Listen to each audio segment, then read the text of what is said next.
విద్రోహకర జాతి వ్యతిరేకమైనటువంటి వేర్పాటువాద ఉద్యమాలను ప్రోత్సహించినటువంటి కలం పోరాటాలు, ఇంటలెక్చువల్ పోరాటాలు, అర్బన్ నక్సల్ పోరాటాలు, ఈ రెండు పోరాటాలు స్పష్టంగా ఈరోజు నక్సలిజం పేరు మీద మనం సమాజంలో ఈ రెండు యాంగిల్స్ మనం చూస్తున్నాం. అమిత్ షా గారు ఏమన్నారు? బిడ్డ మీ హెడ్ క్వార్టరు దండకారణ్యం కదా, దండకారణ్యంలో అంబుజామఠ్ మీ హెడ్ క్వార్టర్ కదా, 40-50 ఏళ్ళకి వెళ్ళి పోలీసు సిఆర్పిఎఫ్ అక్కడికి పోలే కదా, మీ అంతు చూస్తాం. మీరు భారతదేశాన్ని ఎంత చికెలం, ఇండియన్ మిలిటరీని, ఇండియన్ పోలీసును, భారత ప్రభుత్వాన్ని ఎంతకాలం మీరు ఛాలెంజ్ చేస్తారు? చూసుకో, నీ హెడ్ క్వార్టర్ దండకార్యంలో అంబుజామఠ్ ఏదైతే అంటున్నావో ఆ అంబుజామఠ్కి వచ్చి నిన్ను తిక్కరే కొడతామని చెప్పి అమిత్ షా స్టేట్మెంట్ ఇచ్చి మొత్తం ఒక 2 years 3 years పోరాటంలో ఇప్పటికీ 70-80% అక్కడ ఈ ఆర్మ్డ్ గ్రూప్ ఖతం చేసే కార్యక్రమం ప్రారంభమైంది. నువ్వు సరెండర్గా ఫెసిలిటీ తీసుకో, ప్రజా పోరాటాలు చేయి, నేతవుగా, ఎమ్మెల్యేగా, ఎంపీగా, లేకుంటే ప్రజానాయకుడిగా, ఎమ్మెల్యే ఎంపీలు కాకుండా ప్రజానాయకులు పోరాటం చేయి, నువ్వు డెమోక్రటిక్ పార్టీలో పని చేసుకో. ఆయుధం పట్టుకొని నేను బెదిరించి నా ఇష్టం ఉన్నట్టుగా ప్రభుత్వాలను నేను ఛాలెంజ్ చేస్తా, మిలిటరీని ఛాలెంజ్ చేస్తా, నేను పోలీస్ ఛాలెంజ్ చేస్తా అంటే కుక్క చావు వస్తామనే మాట చెప్పి ఈరోజు అవుట్ రైట్గా ఆపరేషన్ కాగారు పెరిగింది, అక్కడ ప్రారంభమైంది. అయితే అదొక ప్రాసెస్. అది ప్రభుత్వాలకు తీవ్రవాద సంబంధించిన ఉద్యమాలకు మధ్యన ఛాలెంజింగ్ ఎన్విరాన్మెంట్ ఉన్నప్పుడు ఒకరికొకరు లెక్కలు తెలుసుకుంటారు.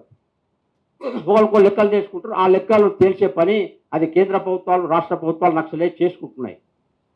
అయితే ఈ ఫిలాసఫీ చచ్చిపోయిందా? చాలా స్పష్టంగా ఆయుధ పోరాటము, ప్రజాస్వామ్య వ్యతిరేకత, ఎన్నికలు అనేవి బోగసు, జ్యుడిషియరీ బోగసు, ప్రభుత్వ వ్యవస్థల బోగస్తో పాటు వీళ్ళు చెప్పిన ఒక ఇంపార్టెంట్ రెండో ఫిలాసఫీ ఏంటంటే జాతుల పోరాటాలు వర్ధిల్లాలి. దేశ సమగ్రతకు, నేషనల్ సెక్యూరిటీకి వస్తే ఒక ఇంపార్టెంట్ ఛాలెంజ్ ఏంటంటే ఈ నక్సల్ ఫ్రెండ్లీ ఉన్నటువంటి ఆర్గనైజేషన్లో జాతుల పోరాటాలు వర్ధిల్లాలి. నేను 84 నుంచి 90 వరకు నెల్లూరులో ఏవీపీలో ఫుల్ టైం వర్కర్ ఉన్నా. అక్కడ నెల్లూరులో ఒక టౌన్ హాల్ ఉంటుంది, ఆ మెయిన్ రోడ్లో. ఒకరోజు అటువైపు నుంచి వెళ్తుంటే నేను అక్కడ ఒక బ్యానర్ చూసా. బహుశా ఇది 87-88 ప్రాంతంలో, జాతుల పోరాటాలు వర్ధిల్లాలి ఆ ప్రోగ్రాం పేరు. దాంట్లో జమ్మూ కాశ్మీర్ లిబరేషన్ ఫ్రంట్ జమ్మూ నుంచి ఒక ఆయన, సిక్కిం సంబంధించిన మన పంజాబ్ సంబంధించినటువంటి మిలిటెంట్ మూవ్మెంట్ సంబంధించిన ఒకతను, తమిళనాడు ఒక ఆయన, అట్లా ఒక 7-8 మంది సపరేట్ దేశాలు కావాలని ఎవరైతే మన భారతదేశంలో డిమాండ్ చేస్తున్నారో వాళ్ళందరూ ముఖ్య అతిథులు. వాళ్ళంతా ఆ బ్యానర్లో దాంట్లో పేర్లను వచ్చినాయి. చూసిన నేను, అంటే ఇంత ఓపెన్గా జాతుల పోరాటాలు అంటున్నారు, భారతదేశం ఒక జాతి కాదంటున్నారు, సిక్కు జాతి వేరే అంటున్నాడు, జమ్మూ కాశ్మీర్ జాతి వేరే అంటున్నారు, వాళ్ళ పోరాటాలు వర్ధిల్లాలంటున్నాడు. అంటే ఎవరికి వాళ్ళు ముక్కలు కావడం కోసము సపోర్టింగ్ ప్రోగ్రామ్ అది ఈ జాతుల పోరాటం. భాష పేరు మీద సపరేట్ జాతులు, మతం పేరు మీద జపరేట్ జాతి, కులం పేరు మీద జపరేట్ జాతి, ప్రాంతం పేరు మీద సపరేట్ జాతి. అంటే ఈ దేశము ఇది ఎటువంటి రీజన్ అన్న తీసుకొని ఒక ప్రభుత్వం వీక్ ఉన్నప్పుడు మీరు జాతి పేరు మీద తమిళ జాతి, తెలుగు జాతి, లేకుంటే షెడ్యూల్ క్యాస్టు సంబంధించిన ఒక వర్గము, ఎస్టీ ఏరియా, ఈశాన్య రాష్ట్రాలకు సంబంధించినటువంటి మిజో జాతి, అస్సాం జాతి, నాగా జాతి, అంటే కొన్ని భాష, కొన్ని కులము, కొన్ని మతం పేరు మీద ఎవరైనా మీరు విడిపోవచ్చు అనే ఫిలాసఫీ. ఇది మనం యాక్సెప్ట్ చేస్తామా? జాతీయ సమగ్రతకు, జాతీయ భద్రతకు ఎంత ఛాలెంజింగ్ అంశం ఇది. ఈరోజు ఏవైతే జాతుల పోరాటాల పేరు మీద ఈరోజు హరగోపాల్ గారు, ఈ సోకాళ్ళు వాళ్ళందరూ ఏదైతే ఈరోజు సపోర్టింగ్ సిస్టమ్ ఇంటెలెక్చువల్స్లో ఈరోజు డెవలప్ చేస్తున్నారో వరవరావు గారు, వీళ్ళంతా ఈ జాతుల పోరాటాలు, ఈ జాతుల పోరాటం పేరు మీద ఇదే అంతర్జాతీయంగా జార్జి సోరోస్ లాంటి వాళ్ళు కొంతమంది అమెరికాలో కూర్చొని ఆ నుంచి ఇంటర్నేషనల్ కాన్ఫరెన్స్ చేసి అక్కడ నుంచి తమిళం పేరు మీద రాజీవ్ గాంధీని చంపేసి, పంజాబ్ టెర్రరిజం పేరు మీద ఇందిరాగాంధీని చంపేసి, కేజీపీతో కుట్రబండి దైన్దయాల్ ఉపాధ్యాయను ఖతం చేసి, ఇస్లామిక్ ఇంపీరియలిజం పేరు కింద శ్యాంప్రసాద్ ముఖర్జీని చంపేసి, ఇక్కడ 50 మంది ఏబీపీ కార్యకర్తలను చంపేసి, ఇవన్నీ చేసి ఏదో ఒక రోజు ఈ జాతుల పోరాటాల పేరు మీద 16 జాతుల కింద రష్యా ఎట్లయితే 16 ముక్కలైందో ఈ దేశాన్ని కూడా భాష, కులం, మతం రకరకాల పేర్ల మీద ముక్కలు చేసే కాన్స్పిరసీ అనేది, దీనికి ఒక సపోర్టింగ్ సిస్టమ్ అనేది, సపోర్టింగ్ సంబంధించినటువంటి సిద్ధాంతం అనేది ఈ జాతుల పోరాటాలు వర్తిల్లాలనేది నక్సలైట్ ఇచ్చినటువంటి స్లోగన్. ఎంత మట్టుకు ఇది కరెక్టు, ఎంత మట్టుకు దీన్ని మనం సపోర్ట్ చేయాలనేది మనం చాలా ఆలోచించాలా. ప్యారలల్ గవర్నమెంట్స్ను ఫామ్ చేసిన వీళ్ళు, ప్రవాస ప్రభుత్వాలు ఫామ్ చేసిండ్రు. ఇక్కడ ఏ ప్రభుత్వం లేదు, మేము ఎట్లా చెప్తే గదే ప్రభుత్వం. నీ చేతిలో తుపాకు ఉంది కాబట్టి నాదే ప్రభుత్వం, నా చేతిలో కర్ర ఉంది కాబట్టి ఈ బర్లని నాయే, ఈ గొర్రెలని నాయే. ఎందుకు? నా చేతిలో కర్ర ఉంది కాబట్టి. ఈ టైప్ ఆఫ్ ఫిలాసఫీ ఎంత మట్టుకు సాధ్యం, ఇవన్నీ ఆలోచించాలా. ఒక చివరి విషయం చెప్తా, నేను ముగుస్తా. నేను 1998 నుంచి 2006 వరకు 8 years ఒరిస్సా హెడ్ క్వార్టర్గా ఏబీ పని చూసిన. ఆంధ్ర, ఒరిస్సా, బెంగాల్ ఇవన్నీ కూడా. ఆంధ్ర ఒరిస్సా బార్డర్ సంబంధించినటువంటి కోరాపుటు, గంజాము, మల్కానిగిరి ఈ ఏరియాస్ అన్ని అప్పుడప్పుడు మన ఏబీపీ పడింది వెళ్ళేటోని. ఓ రోజు అక్కడ ఒక ఇంపార్టెంట్ అఫీషియల్ కలిసిండు. ఏంది బాబు ఇక్కడ విశేషాలు ఏంది, బార్డర్ విశేషాలు అన్నట్టు ఆయన ఒక విషయం చెప్పింది నాకు. సార్, సంవత్సరానికి 200 కోట్ల రూపాయలు నక్సలైట్లు ఇక్కడ కలెక్ట్ చేస్తారు. ఏది? ఓన్లీ ఆంధ్ర ఒరిస్సా బార్డర్, ఆంధ్ర ఒరిస్సా ఛత్తీస్గఢ్ ఇవన్నీ కూడా ఇయర్లీ వాళ్ళ యొక్క కలెక్షన్ 200 crores. ఒకటేమో గంజా స్మగ్లింగ్. పోలీసు భయం కొద్ది 80sలో పోలీసు భయం కొద్ది వాడు లోపలికి పోకపోయాడు. గంజా పెంపకము, గంజా వ్యాపారము, గంజా స్మగ్లింగ్ అనేది చాలా పెద్ద ఫ్లోరిషింగ్ బిజినెస్ మొత్తం ట్రైబల్ ఏరియాస్లో. తునికాకు, బీడీ లీఫ్, కాంట్రాక్టర్స్, రకరకాల విషయాలు. 200 crores వాళ్ళు ఈ బార్డర్స్లో వాళ్ళ యొక్క ఇయర్లీ కలెక్షన్ సార్ అని చెప్తే నేను ఆశ్చర్యపోయాను. ఇప్పుడు గంజా స్మగ్లింగ్ అనేది నీ ఐడియాలజీ కోసము, నీ ఆర్గనైజేషన్ కోసము, నీ తుపాకుల కోసము నువ్వు విపరీతమైన గంజా పెంచి గంజా బిజినెస్ చేసి జనాలను గంజాలో ముత్తేసి నువ్వు నీ ఐడియాలజీని అట్లా నడిపించొచ్చాను. Naxalism is acceptable this. జనాలను నువ్వు డ్రగ్స్ ఇచ్చి జనాలకు గంజా ఇచ్చి నువ్వెట్లా డొనేషన్ తీసుకుంటావు అబ్బాయి? మనం చేస్తాం ఆ పని. మా దగ్గర గోవిందాచార్య ఒక సీనియర్ లీడర్ ఉండే, ఏం చేసినా ఏబీపీ పాత వాళ్ళు పోయి వైన్ షాప్లో బిజినెస్ అయితే చేయకండి అంటాడు ఆయన. అఫీషియల్గా లైసెన్స్ తీసుకున్నా అది చట్టబద్ధమే కదా వైన్స్ అనేది. వైన్ షాప్లు మాత్రం మీరు పెట్టకని చెప్పి ఆయన ఐడియాలజీ గురించి మాట్లాడినప్పుడు చెప్పేటోడు. నక్సలైట్లు మరి పని చేయొచ్చా మీరు? ఎన్ని రకాల అకృత్యాలు మీ దగ్గర ఇవి మనకు చాలా స్పష్టంగా కనపడుతున్నాయి. కాబట్టి అర్బన్కి సంబంధించిన ఇంటర్నేషనల్ అలయన్స్ ఉన్నాయి వీళ్ళతో. ఒక 20-25 దేశాల్లో ఉన్నటువంటి కమ్యూనిస్ట్ మూమెంట్స్, మావోయిస్ట్ మూమెంట్స్, వేర్పాటువాద ఉద్యమాలతో వీళ్ళందరూ కూడా అలయన్స్ పెట్టుకొని భారతదేశాన్ని డిస్టెబిలైజ్ చేయడం కోసం చాలా పెద్దగా ఛాలెంజ్గా మారిండ్రు. ఎల్టీటీతో వీళ్ళకు అవినాభావ సంబంధం ఉండే. ఈరోజు వీళ్ళు ల్యాండ్ మైన్స్ పేల్చే టెక్నాలజీ మొత్తం ఎల్టీటీ నుంచి తీసుకున్నారు వాళ్ళు. ఈరోజు అత్యంత ఆధునికమైన ఆయుధాలు వీళ్ళకు వచ్చినాయి. చైనా నుంచి, మయన్మార్ గుండా, మణిపూర్ బార్డర్ గుండా ఎల్టీటీ యొక్క నెట్వర్క్తో మావోయిస్టులు చాలా పెద్ద ఎత్తున ఆయుధాలను స్వీకరించారు. ఐఎస్ఐ నుంచి ఆయుధాలు తీసుకున్నారు, బంగ్లాదేశ్ బార్డర్స్ నుంచి. నువ్వు అంతర్జాతీయంగా అనేక రకాల క్రిమినల్ గ్యాంగులతో, వేర్పాటువాదులతో, భారతదేశ వ్యతిరేకులతో నువ్వు చేతులు కలిపి ఈరోజు ఇండియాను స్టెబిలైజ్ చేసే రైటు మావోయిస్టు నీకు ఎవరు ఇచ్చిండు? ఇది హరగోపాల్ మాట్లాడారా? కోదండరాం మాట్లాడరా? ఆకునూరి మురళి మాట్లాడొద్దా? మీరు లెఫ్టిస్ట్ ఐడియాలజీ పేరు మీద ఈరోజు కాంగ్రెస్ పార్టీలో చేరి ఇటువంటి అర్బన్ నక్సలైట్స్కు సపోర్టింగ్ సిస్టమ్ ఏదైతే వీళ్ళు డెవలప్ చేస్తున్నారో ఇక్కడున్న మనమంతా దీన్ని క్వశ్చన్ చేయాలి. రాబోయే కాలంలో 5 ఏళ్లలో, 3 ఏళ్లలో, 10 ఏళ్లలో ఇది ఎలా మారుతుంది? ఇలా ఈ రంగులు ఏదైతే మారుతున్నట్టు ఈ రంగులు ఎట్లా మారుతాయి? ఈ మారుతున్న రంగుల గురించి మనం జాగ్రత్తగా ఉండాలా, శ్రద్ధగా అబ్జర్వ్ చేయాలా, తగిన విధంగా స్థితి కొప్పాలా. ఇది మన బాధ్యత. నమస్కారం. చివరికి వచ్చేసాం మనము. పెద్దలు ఇద్దరే స్పీకర్స్ ఉన్నారు కనుక అరవిందరావు గారు ఉన్నారు, అలాగే శ్యామ్జీ ఉన్నారు. ఒక చిన్న ప్రకటన.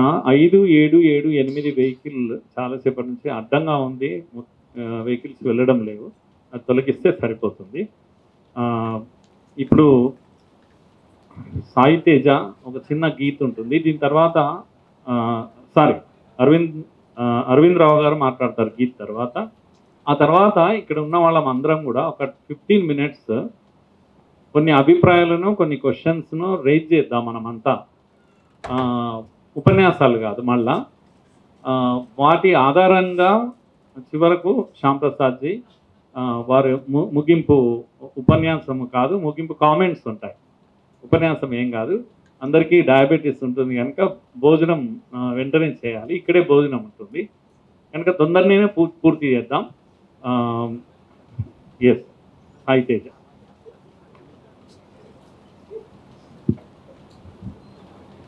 అందరి కోసం అన్ని ఇచ్చిన దేశం కోసం పనిచేద్దాం. దేశం మనకేమిచ్చిందంటూ వట్టి మాటలు కట్టేద్దాం. అందరి కోసం అన్ని ఇచ్చిన దేశం కోసం పనిచేద్దాం. దేశం మనకేమిచ్చిందంటూ వట్టి మాటలు కట్టేద్దాం. సూర్యుడు వెలుగుల కిరణాలిస్తే వాయువు ప్రాణం పోస్తుంది. పొలాల పంటలతో భూమాత ఆకలి తీరుస్తా ఉంది. తోటి ప్రజలకు తోడుందాం, మానవత్వము చాటిద్దాం. తోటి ప్రజలకు తోడుందాం, మానవత్వము చాటిద్దాం. అందరి కోసం అన్ని ఇచ్చిన దేశం కోసం పనిచేద్దాం. దేశం మనకేమిచ్చిందంటూ వట్టి మాటలు కట్టేద్దాం.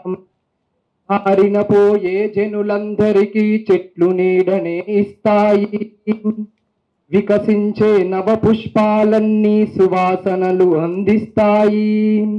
త్యాగమూర్తులను స్మరిద్దాం, ఆదర్శంగా జీవిద్దాం.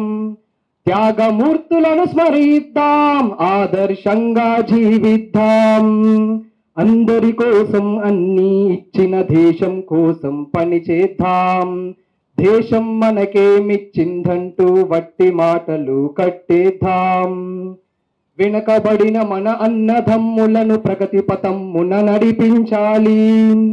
మంచి మాటలే పలికించాలి, చదువుల సారం నేర్పించాలి.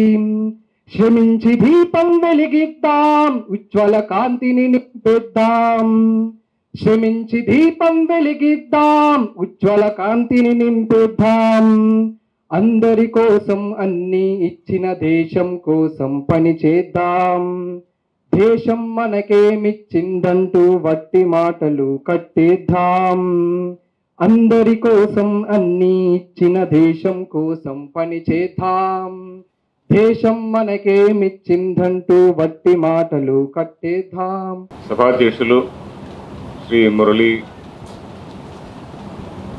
మనోహర్ గారు, శ్రీ శ్రీనివాసులు గారు, తర్వాత శేఖర్ గారు, శ్యాంప్రసాద్ గారు, రంజిత్ గారు, అలాగే సభలో ఉన్నటువంటి పెద్దలు అందరికీ కూడా నా నమస్కారం.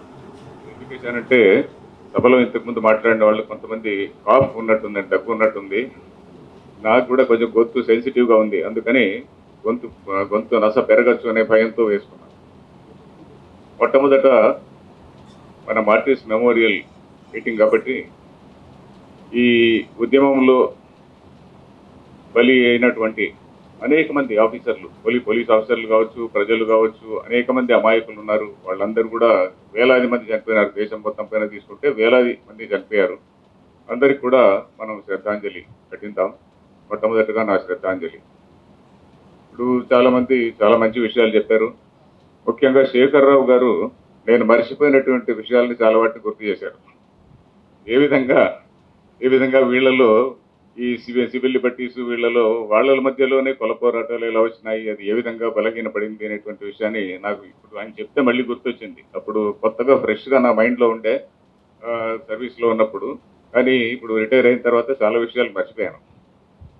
సో ఇప్పుడు నాకు కూడా మీకు ఎంత ఎక్స్పీరియన్స్ ఉన్నదో దాదాపు నాకు కూడా కొంతవరకు ఎక్స్పీరియన్స్ ఉన్నది నక్సలైట్ ఫీల్డ్తో. ఎందుకంటే నేను 1984లో వరంగల్ ఎస్పీగా వెళ్ళాను.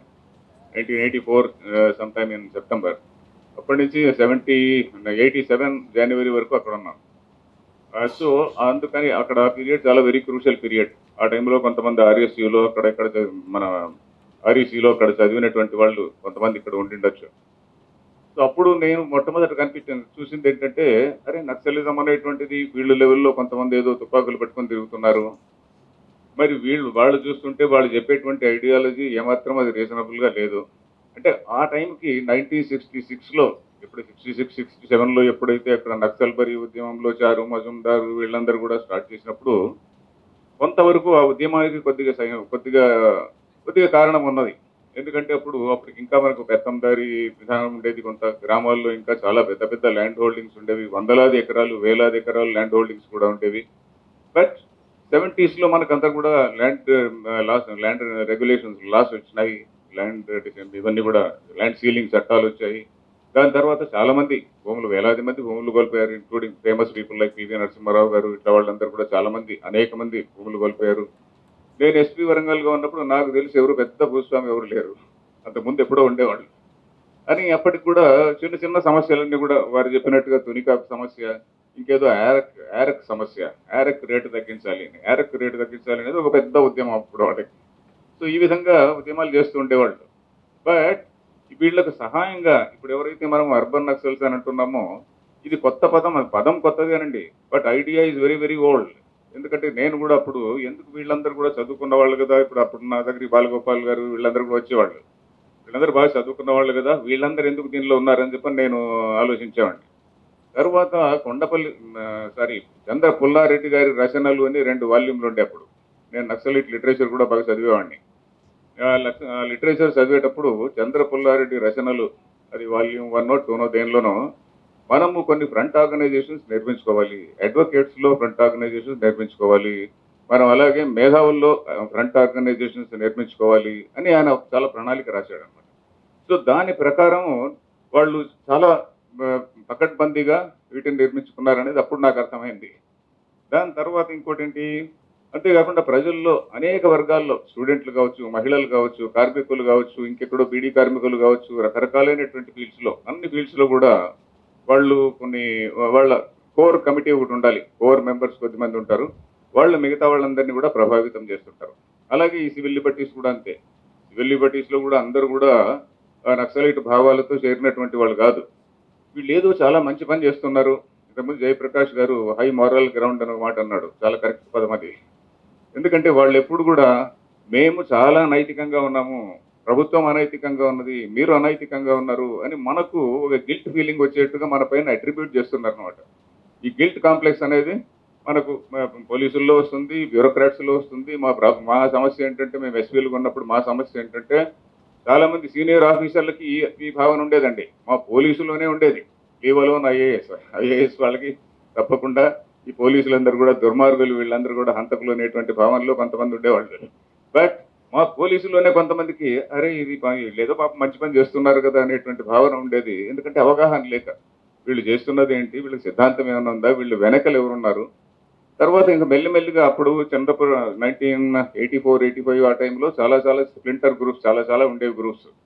తర్వాత సాలిడ్గా పీపుల్స్ వార్ గ్రూప్ అనేది ఒకటి సాలిడ్గా ఏర్పడిన తర్వాత నేను అప్పుడు 1996 ఆ ప్రాంతంలో పుస్తకం కూడా రాశానండి.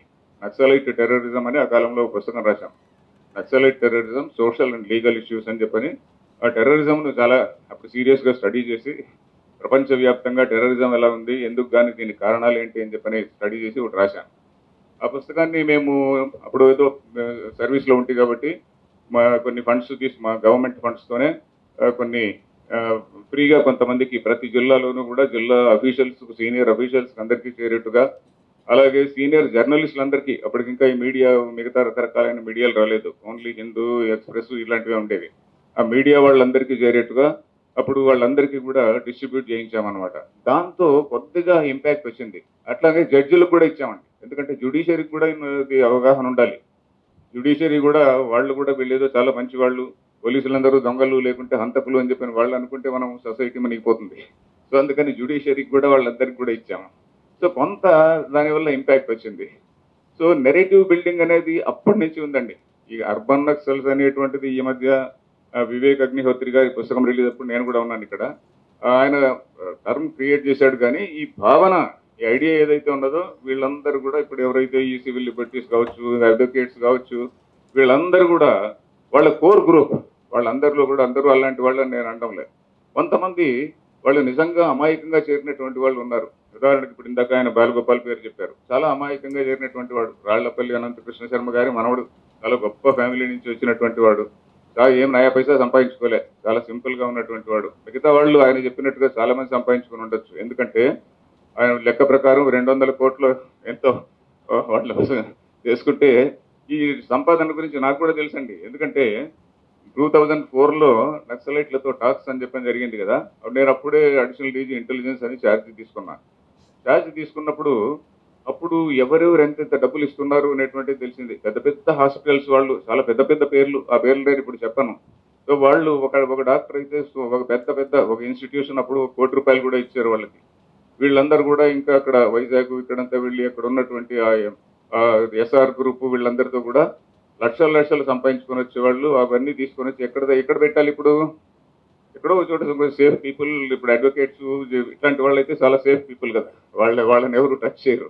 సో అది ఎవరి దగ్గర ఉన్నాయో ఇప్పుడు కూడా మనకు తెలియదు. సో వారు చెప్పింది నిజమైతే అని, వారు చెప్పింది కొంచెం హై ఎస్టిమేట్ ఉన్నట్టుంది, హై సైడ్ ఉన్నట్టుంది, అంత కనెక్షన్ ఉండకపోవచ్చు. బట్ ఏమండి, ఏఓబీనే, ఏఓబీలో అది అంత ఉందా లేదో నాకు తెలియదు కానీ, బట్ మొత్తానికి చాలా కలెక్షన్ జరిగాయి ఈవెన్ నక్సలైట్ చర్చల సమయంలో. So okay.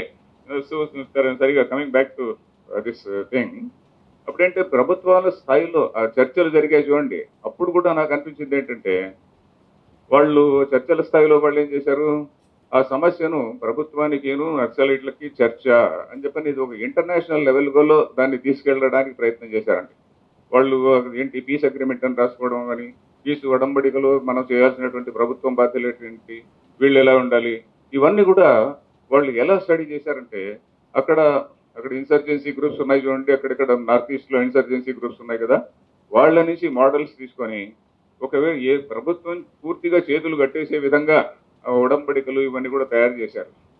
తయారు చేసిన తర్వాత అప్పుడు మనకందరికీ తెలుసు, చాలా మందికి మీకు అంత రీసెంట్ మెమరీనే కాబట్టి మీకు తెలిసి ఉంటుంది చాలా మందికి, ప్రభుత్వ వ్యవస్థ ఫ్యూ మంత్స్ 3-4 monthsలోనే ప్రభుత్వ వ్యవస్థ ఆల్మోస్ట్ కొలాప్సింగ్ స్టేజ్కి వచ్చింది. వాళ్ళు జిల్లాల్లో పెద్ద మీటింగులు పెట్టి లోకల్ ఎగ్జిక్యూటివ్ ఇంజనీర్ కావచ్చు, లోకల్ ఇంకెవరో పంచాయతీరాజ్ ఇంజనీర్ కావచ్చు, మరొకరిని అందరినీ కమాండ్ చేయడము, అన్ని ఆల్ అరేంజ్మెంట్స్, వాళ్ళ మీటింగులకు అరేంజ్మెంట్స్ కూడా ప్రభుత్వ విభాగాలే చేయడము, ఇదంతా జరిగింది. సో ఇది చూసిన తర్వాత అప్పుడున్నటువంటి సీఎం గారికి ఆయనకు అర్థమైంది ప్రాబ్లం ఏమిటి అనేది. తర్వాత ఇంకోటి ఏంటంటే, వారు చెప్పినటువంటి విషయము, ఇప్పుడు వీళ్ళు ఈ భారతదేశం అనేటువంటిది ఒక దేశమే కాదు.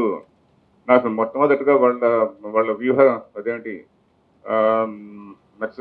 ఎత్తుగడల పంథ, మన ఎత్తుగడలు వ్యూహాలు అనేటువంటిది ఒకటి ఉంది కదా, ఏంటి స్ట్రాటజీ అండ్ టాక్టిక్స్ అంటాం ఇంగ్లీష్లో.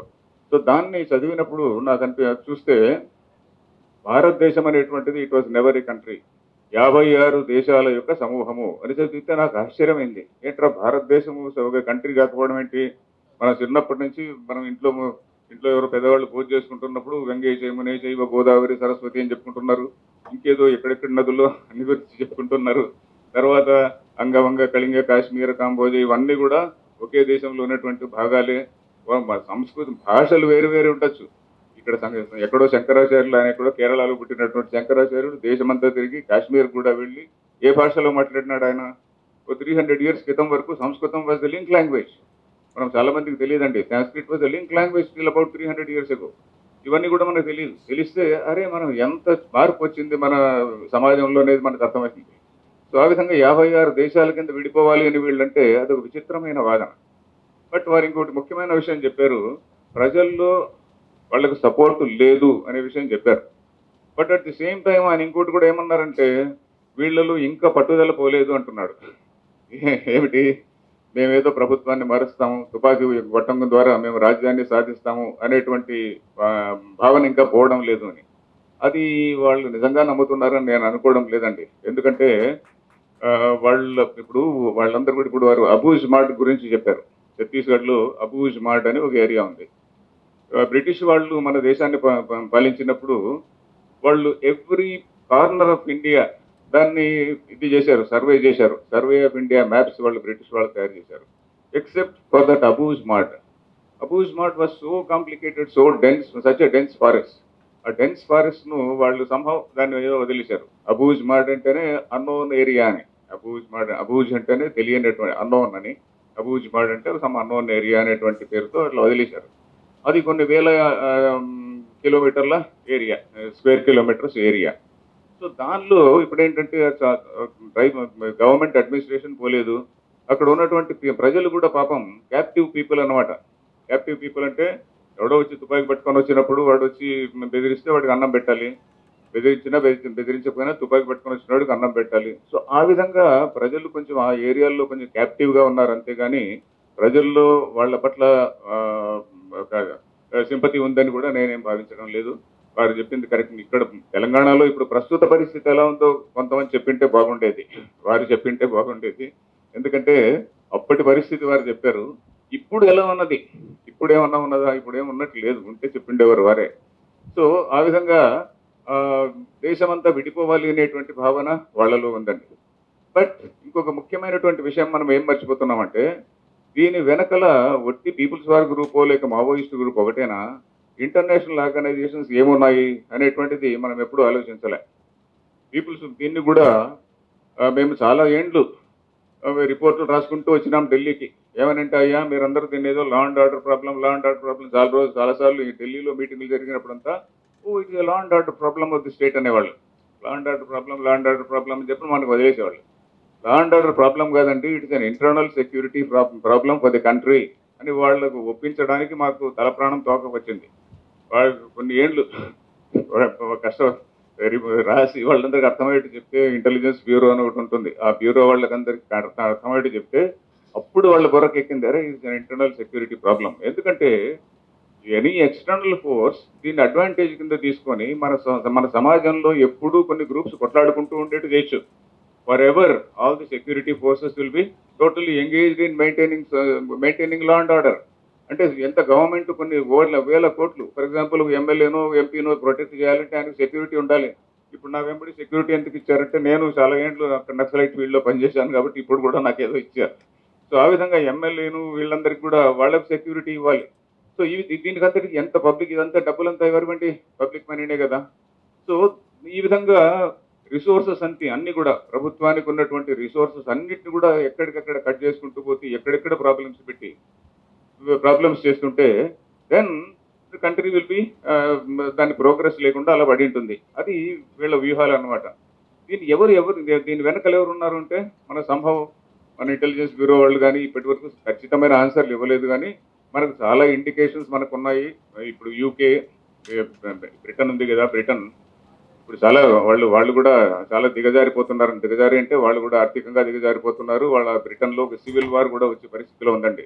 బ్రిటన్లో సివిల్ వార్ గురించి మీరు తెలుసుకోవాలంటే, ఒక ఆయన డగ్లస్ మర్రే అని చెప్పిన ఒక ఆయన, మీరు దయచేసి పుస్తకాలు చదివేది అలవాటు చేసుకోవాలంటే, ముఖ్యంగా ఏబీవీ వాళ్ళతో నేను చెప్పేది ఏంటంటే, మీరు ప్రజల్లోకి వెళ్తున్నారు, ఇవన్నీ కూడా కరెక్టే, కానీ పుస్తకాలు చదవడం మనం అలవాటు చేసుకోవాలండి. ఎందుకు గాను ఇప్పుడు రకరకాలైనటువంటి ఉద్యమాలు జరుగుతాయి. ఇప్పుడు అప్పుడు 1980s 90s ఎవరైతే నక్సలైట్లకు ఫ్రంట్ ఆర్గనైజేషన్స్గా ఉండేవారో వాళ్లే ఇప్పుడు ఎక్కడో పంజాబ్లో వాళ్ళు ఎవరు రైతుల ఉద్యమాలు కావచ్చు, ఇంకేదో షహీన్ బాగ్ ఉద్యమం కావచ్చు, ఇంకే ఉద్యమమైనా కూడా, ఢిల్లీలో ఉద్యమం అయినా, ఇంకెక్కడో తమిళనాడులో ఇంకేదో న్యూక్లియర్ దాని గురించి ఒక ఉద్యమం అయినా, వీటన్నిటికి వెనకలా ఉండేటువంటిది సేమ్ మేధావులే. వాళ్ళేం మారలేదు, సేమ్ మేధావులే. వాళ్ళు కొంచెం ముసలోళ్ళు వెళ్ళిపోయినారు, ఇంకొంతమంది యంగ్ పీపుల్ వచ్చినారు, కానీ సేమ్ గ్రూప్స్ వాళ్ళే ఉన్నారనమాట.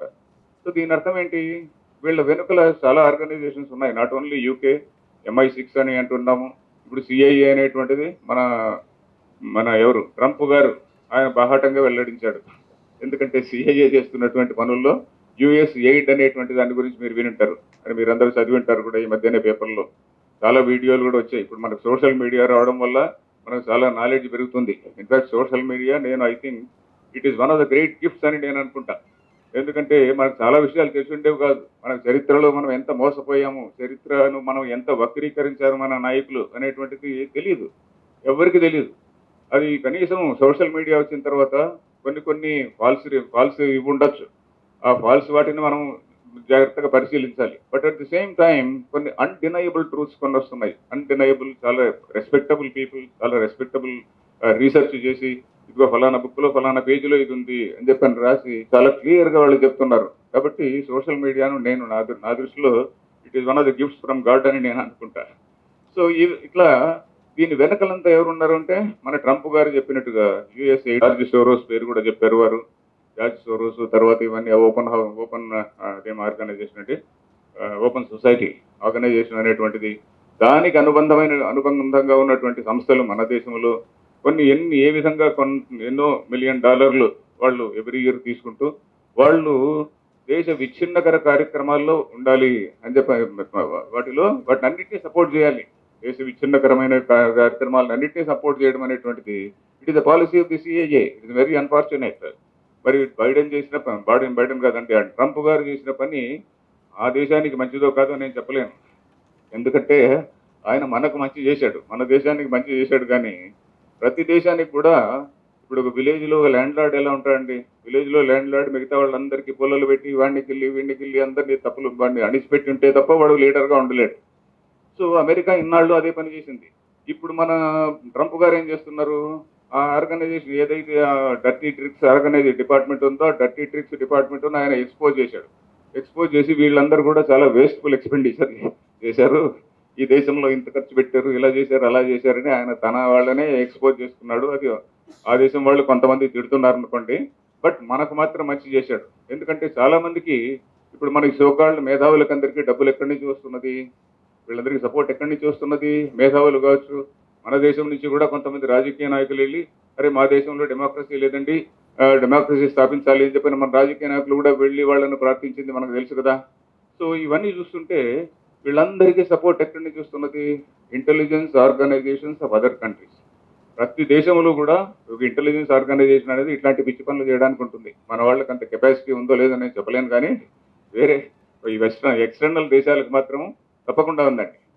తర్వాత ఇంకొక మాట నేను చెప్పదలుచుకుంది ఏంటంటే, ఇప్పుడు changing colours of extremism, naxalism అన్నారు కదా, ఈ చేంజింగ్ కలర్స్ అనేది మనం చెప్పలేనండి. ఎందుకంటే ముందు నుంచి ఉన్న కలర్స్ దీనిలో పెద్దగా ఇందాక చెప్పినట్టుగా అర్బన్ నక్సల్స్ అనేది టర్మ్ కొత్తది, కానీ ఆ ఐడియా కూడా పాతే.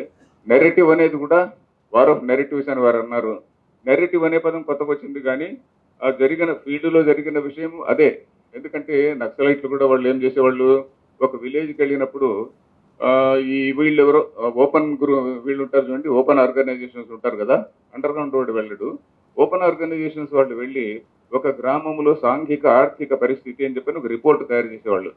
ఒక రిపోర్ట్ నేను చూశానండి అట్లాంటి రిపోర్ట్స్. ఆ రిపోర్ట్స్ తయారు చేసి ఆ రిపోర్ట్లో ఇదిగో ఫలానా గ్రామంలో ఈ కాంట్రడిక్షన్స్ ఉన్నాయి, ఈ సమస్యలు ఉన్నాయి, ఫలానా వాడు భూస్వామి, ఫలానా వాడు ప్రజల్ని పీడిస్తున్నాడు, అది ఇది అని చెప్పని వాళ్ళు రాసేవాళ్ళు. What is that? It is a narrative at the village level. అది విలేజ్ లెవెల్లో వాడు నెరేటివ్ తయారు చేస్తుంటే అంటే హయ్యర్ లెవెల్ ఈ మేధావులు తయారు చేసేవాళ్ళు. ఈ మేధావులకు గైడెన్స్ ఎక్కడిది? ఈ మేధావులకు గైడెన్స్ అప్పుడు బయట నుంచి వచ్చినటువంటిదే. వీళ్ళకి అంత తెలివి ఉందని నేను అనుకోవడం లేదు. ఈ గైడెన్స్ అంతా కూడా నిజంగా వారు చెప్పినటువంటి మేధావుల పేర్లు చెప్పారు కదా, వాళ్ళకంత తెలివి ఉందని నేను అనుకోవడంలే. దే ఆర్ ఆల్, వీళ్ళందరికీ కూడా ఒక పేరు ఉందండి. బెంగళూరులో ఒక ఐఐఎస్సి బెంగళూరులో ఒక ప్రొఫెసర్ గారు ఉన్నారు, ఆయన పేరు గుర్తురావడంలే. ఆయన మన మేధావులందరినీ ఏమన్నారంటే వీళ్ళందరూ కూడా ఏం చికెన్ అంటే బ్రాయిలర్ చికెన్ అని అన్నాడు. బ్రాయిలర్ చికెన్ లాంటి మేధావులు గుడ్డు పెట్టే ఎబిలిటీ వీళ్ళకి లేదు. గుడ్డులో ప్రాణమే ఉండదు. ప్రాణం లేకుండా వాళ్ళు ఎవరో చెప్పిన దాన్ని వీళ్ళు అలా చెప్తుంటారు అంతే. వీడు మాత్రం ఎగరను కూడా ఎగరలేడు అని చెప్పని ఆయన వర్ణించాడు. బెంగళూరులో అతని పేరు గుర్తురావడంలే, ప్రొఫెసర్ ఐఏఎస్సి ప్రొఫెసర్గా ఆయన ఉన్నాడు. సో ఆ విధంగా మన మేధావులకు అంత తెలివేం లేదు. వీళ్ళు అక్కడి నుంచి వస్తున్నటువంటి ఐడియాలజీని వాళ్ళు ఇక్కడ స్ప్రెడ్ చేసుకుంటా ఉన్నారనమాట. సో అన్ఫార్చునేట్లీ వీళ్ళందరూ వాళ్ళకి ఒక ఇంటలెక్చువల్ సర్వెంట్స్ లాగా బిహేవ్ చేస్తున్నారు. అక్కడ ఎవడో సిఐఏలోనో వీళ్ళ హ్యాండ్లర్ ఉంటాడు. మన పెద్ద పెద్ద మేధావి గారులకి అక్కడ ఎవడో సిఐఏలోనో లేక జార్జ్ సోరోస్ ఆర్గనైజేషన్లోనో వీళ్ళ హ్యాండ్లర్స్ ఉంటారు. హ్యాండ్లర్ అంటే తెలుసు కదండి, డాగ్ హ్యాండ్లర్ లాగా. ఆ డాగ్ను కూర్చుంటుంది, లేంటే లేస్తుంది. నువ్వు అక్కడికి పోయి ఆ ప్రొటెస్ట్ వెనకాల నువ్వు ఉంటూ ఉంటే ఆ ప్రొటెస్ట్ వెనకాల ఉంటారు. సో అలాంటి వాళ్ళు వీళ్ళందరూ. ఇంకో విషయం నేను చెప్పదలుచుకుంది ఏంటంటే, మనం ఈరోజు ఇంకా నక్సలిజం గురించి మాట్లాడడం అనేది అది కొంతవరకు దాదాపు చచ్చిన పామును కొట్టినట్టే నేను అనుకుంటున్నా. పూర్తిగా సావలేదనుకోండి, ఆ ఇష్యూ కొంచెం వెనకబడిందండి. దానికంటే ఘోరమైనటువంటి సమస్యను మనం ఎదుర్కొంటున్నాం. మనం అది తెలుసుకుందా మరి మీరు ఎందుకు మాట్లాడడం లేదో తెలీదు. నెరేటివ్ వార్ అనే దానిలో వారు ఇందాక చెప్పారు కదా, అంతకంటే నక్సలిజం అనేటువంటిది it has gone to A second place. అంతకంటే ప్రైమరీగా మనకున్నటువంటి సమస్య ఒక సివిలైజేషనల్ వార్ అండి. ఈ సివిలైజేషనల్ వార్ అనేటువంటిది కల్చర్ వార్స్ అని చెప్పని అన్నారు కదా, ఆ కల్చర్ వార్స్ అనేది మీరు ఎందుకు ఇగ్నోర్ చేస్తున్నారో తెలియడం లేదు. ఆ కల్చర్ వార్స్ గురించి దాదాపు 15 ఏళ్ల క్రితం 14 ఏళ్ల క్రితం ఒక రాజీవ్ మల్హోత్రా అనే ఒక అతను ఒక పుస్తకం రాశాడు. బ్రేకింగ్ ఇండియా అని. అది ఎంతమంది చదివారండి బ్రేకింగ్ ఇండియా? ఐఎమ్ హ్యాపీ, చాలా మందే చదివారు. ఇంతకుముందు నేను చాలా మీటింగుల్లో అడిగినప్పుడు చాలా మంది చదవలేదు. అలాగే ఆయన అదే ఇంకొక బుక్ కూడా రాశాడు, ఏంటంటే స్నేక్స్ ఇన్ ద గంగా అని ఒకటి రాశాడు. అది కూడా చాలా మంది చదవలేదు. చదివి తీరాలండి. మేము పుస్తకాలు చదవలేదు అని అంటే ఎక్స్క్యూజే లేదండి. అందులో మీకు ఏబీవీపీ మేధావులు మీరందరూ కూడా నెరేటివ్ క్రియేట్ చేయాలంటే మనకి ఏం జరుగుతుందో తెలియాలి కదండి. సో వరల్డ్ ఎకనామిక్ ఫౌండేషన్ అని మనం ఏదో చాలా గొప్పగా అంటుంటాము. మన వాళ్ళందరూ ఏదో డావోస్కి పోయిచ్చాడు, అంత గొప్ప ఆయన డావోస్కి పోయిచ్చా అంటే ఆయన ఏదో దేవతల్లాగా అనుకుంటాము. అది అదొక stupid organisation. It is totally misleading organisation. So ఇట్లా వాటి గురించి ఆయన ఇంకొక పుస్తకం కూడా రాశాడు, who is raising your children అని. ఒక నెల కిందట వచ్చింది. అది ఎవరన్నా చూసారండి? Very nice. Who is raising your children అని. మన ఈ ఇంటర్నేషనల్ స్కూల్స్ లేకుంటే ఇంటర్నేషనల్ బాడీస్ ఉన్నాయి చూడండి, యునైటెడ్ నేషన్స్ యొక్క వాళ్ళ ఆర్గనైజేషన్స్ ఉన్నాయి కదా, వాళ్ళు ఏ విధంగా మన ఎడ్యుకేషన్ సిస్టమ్ను స్పాయిల్ చేస్తున్నారు, ఏ విధంగా మన పిల్లల్ని చెడుపుతున్నారు అనేటువంటిది చాలా ఎగ్జాంపుల్స్ ఇచ్చి ఆయన రాశాడు. అది మనం తప్పకుండా చదవాల్సినటువంటి పుస్తకం. సో ఇవన్నీ కూడా these are all various narratives. ఈ నెరేటివ్ వార్ అనేటువంటిది ఎలాగంటే ఇట్ ఈస్ ఇది మామూలుగా పేపర్లు, ఐ మీన్ కత్తులు కటార్లు లేనటువంటి వార్. అందుకనే దీన్ని 4th జనరేషన్ వార్ అని కూడా అన్నారండి. మీరు కావాలంటే 4th జనరేషన్ వార్ అంటే ఏమిటి అని మనకు ఇంటర్నెట్లో, మనకి వీడియోలో చూడండి, యూట్యూబ్లో చూడండి. సో ఈ ఇన్ఫర్మేషన్ వార్ అనేటువంటిది ఆ 4th జనరేషన్ వార్ కిందకి వస్తుంది. ప్రతి దేశం గురించి, ప్రతి దాని గురించి ఒక నెరేటివ్ బిల్డ్ చేయడం అనమాట. బిల్డ్ చేసిన తర్వాత దాన్ని ఏ విధంగా వాళ్ళు డివిజివ్ ఫోర్సెస్. ఇంకోటి ఏంటంటే వీళ్ళకి నేను ఇప్పుడు సివిలైజేషనల్ వార్ అన్నాను కదా, ఏమిటి సివిలైజేషనల్ వార్ అది ఎక్స్ప్లెయిన్ చేయాలి కదా. ఇప్పుడు ఫర్ ఎగ్జాంపుల్ మనకి తమిళనాడులో చాలా గొప్ప లీడర్ ఆయన ఉన్నాడు. ఓకే, హిందూయిజం అంటే it is like malaria, dengue, it has to be eliminated అంటాడు అనమాట. ఏమిటిది? Is it true? హిందూయిజం అంటే ఒట్టి క్యాస్టేనా? హిందూయిజం అంటే ఏమిటిది? వాళ్ళ సిద్ధాంతం ఏమిటి? మన ఫిలాసఫీ ఏమిటి? ఇంతకు క్యాస్ట్ అనేటువంటిది రిలీజన్ క్రియేట్ చేసిందా? అది మనం ఫస్ట్ చూడాలి కదా. మనకు అన్ఫార్చునేట్లీ ఎవరైతే వీటిని గురించి మనకు క్లారిఫికేషన్ ఇవ్వాలనో వాళ్ళు కూడా ఇవ్వడంలే. కొంతమంది స్వామీజీలు వాళ్ళు వీళ్ళు చెప్తున్నారు అనుకోండి, రిలీజన్ అనేటువంటిది it has not created caste. వాళ్ళు ఏదో వర్ణము అనేటువంటి మాట చెప్పారు కానీ క్యాస్ట్ అనేటువంటిది చెప్పలేదు. ఇట్లా మన సొసైటీని యునైట్ చేయడానికి రకరకాలైనటువంటి వాళ్ళు ప్రయత్నం చేయాలండి. సొసైటీని యునైట్ చేయడానికి వేరియస్ ఫోర్సెస్. నేను ఈ మధ్యనే ఇంకో పుస్తకం కూడా రాశా, భారతీయ మతాలు అని. ఇప్పుడు ఇందాకలో మన వీరికి ఇచ్చాను, ఎవరికంటే మన జయప్రకాష్ గారికి ఇచ్చాను. ఇంకో పుస్తకం కూడా ఉన్నట్టుంది, మన వేణుగోపాల్ పుస్తకం ఇస్తావా?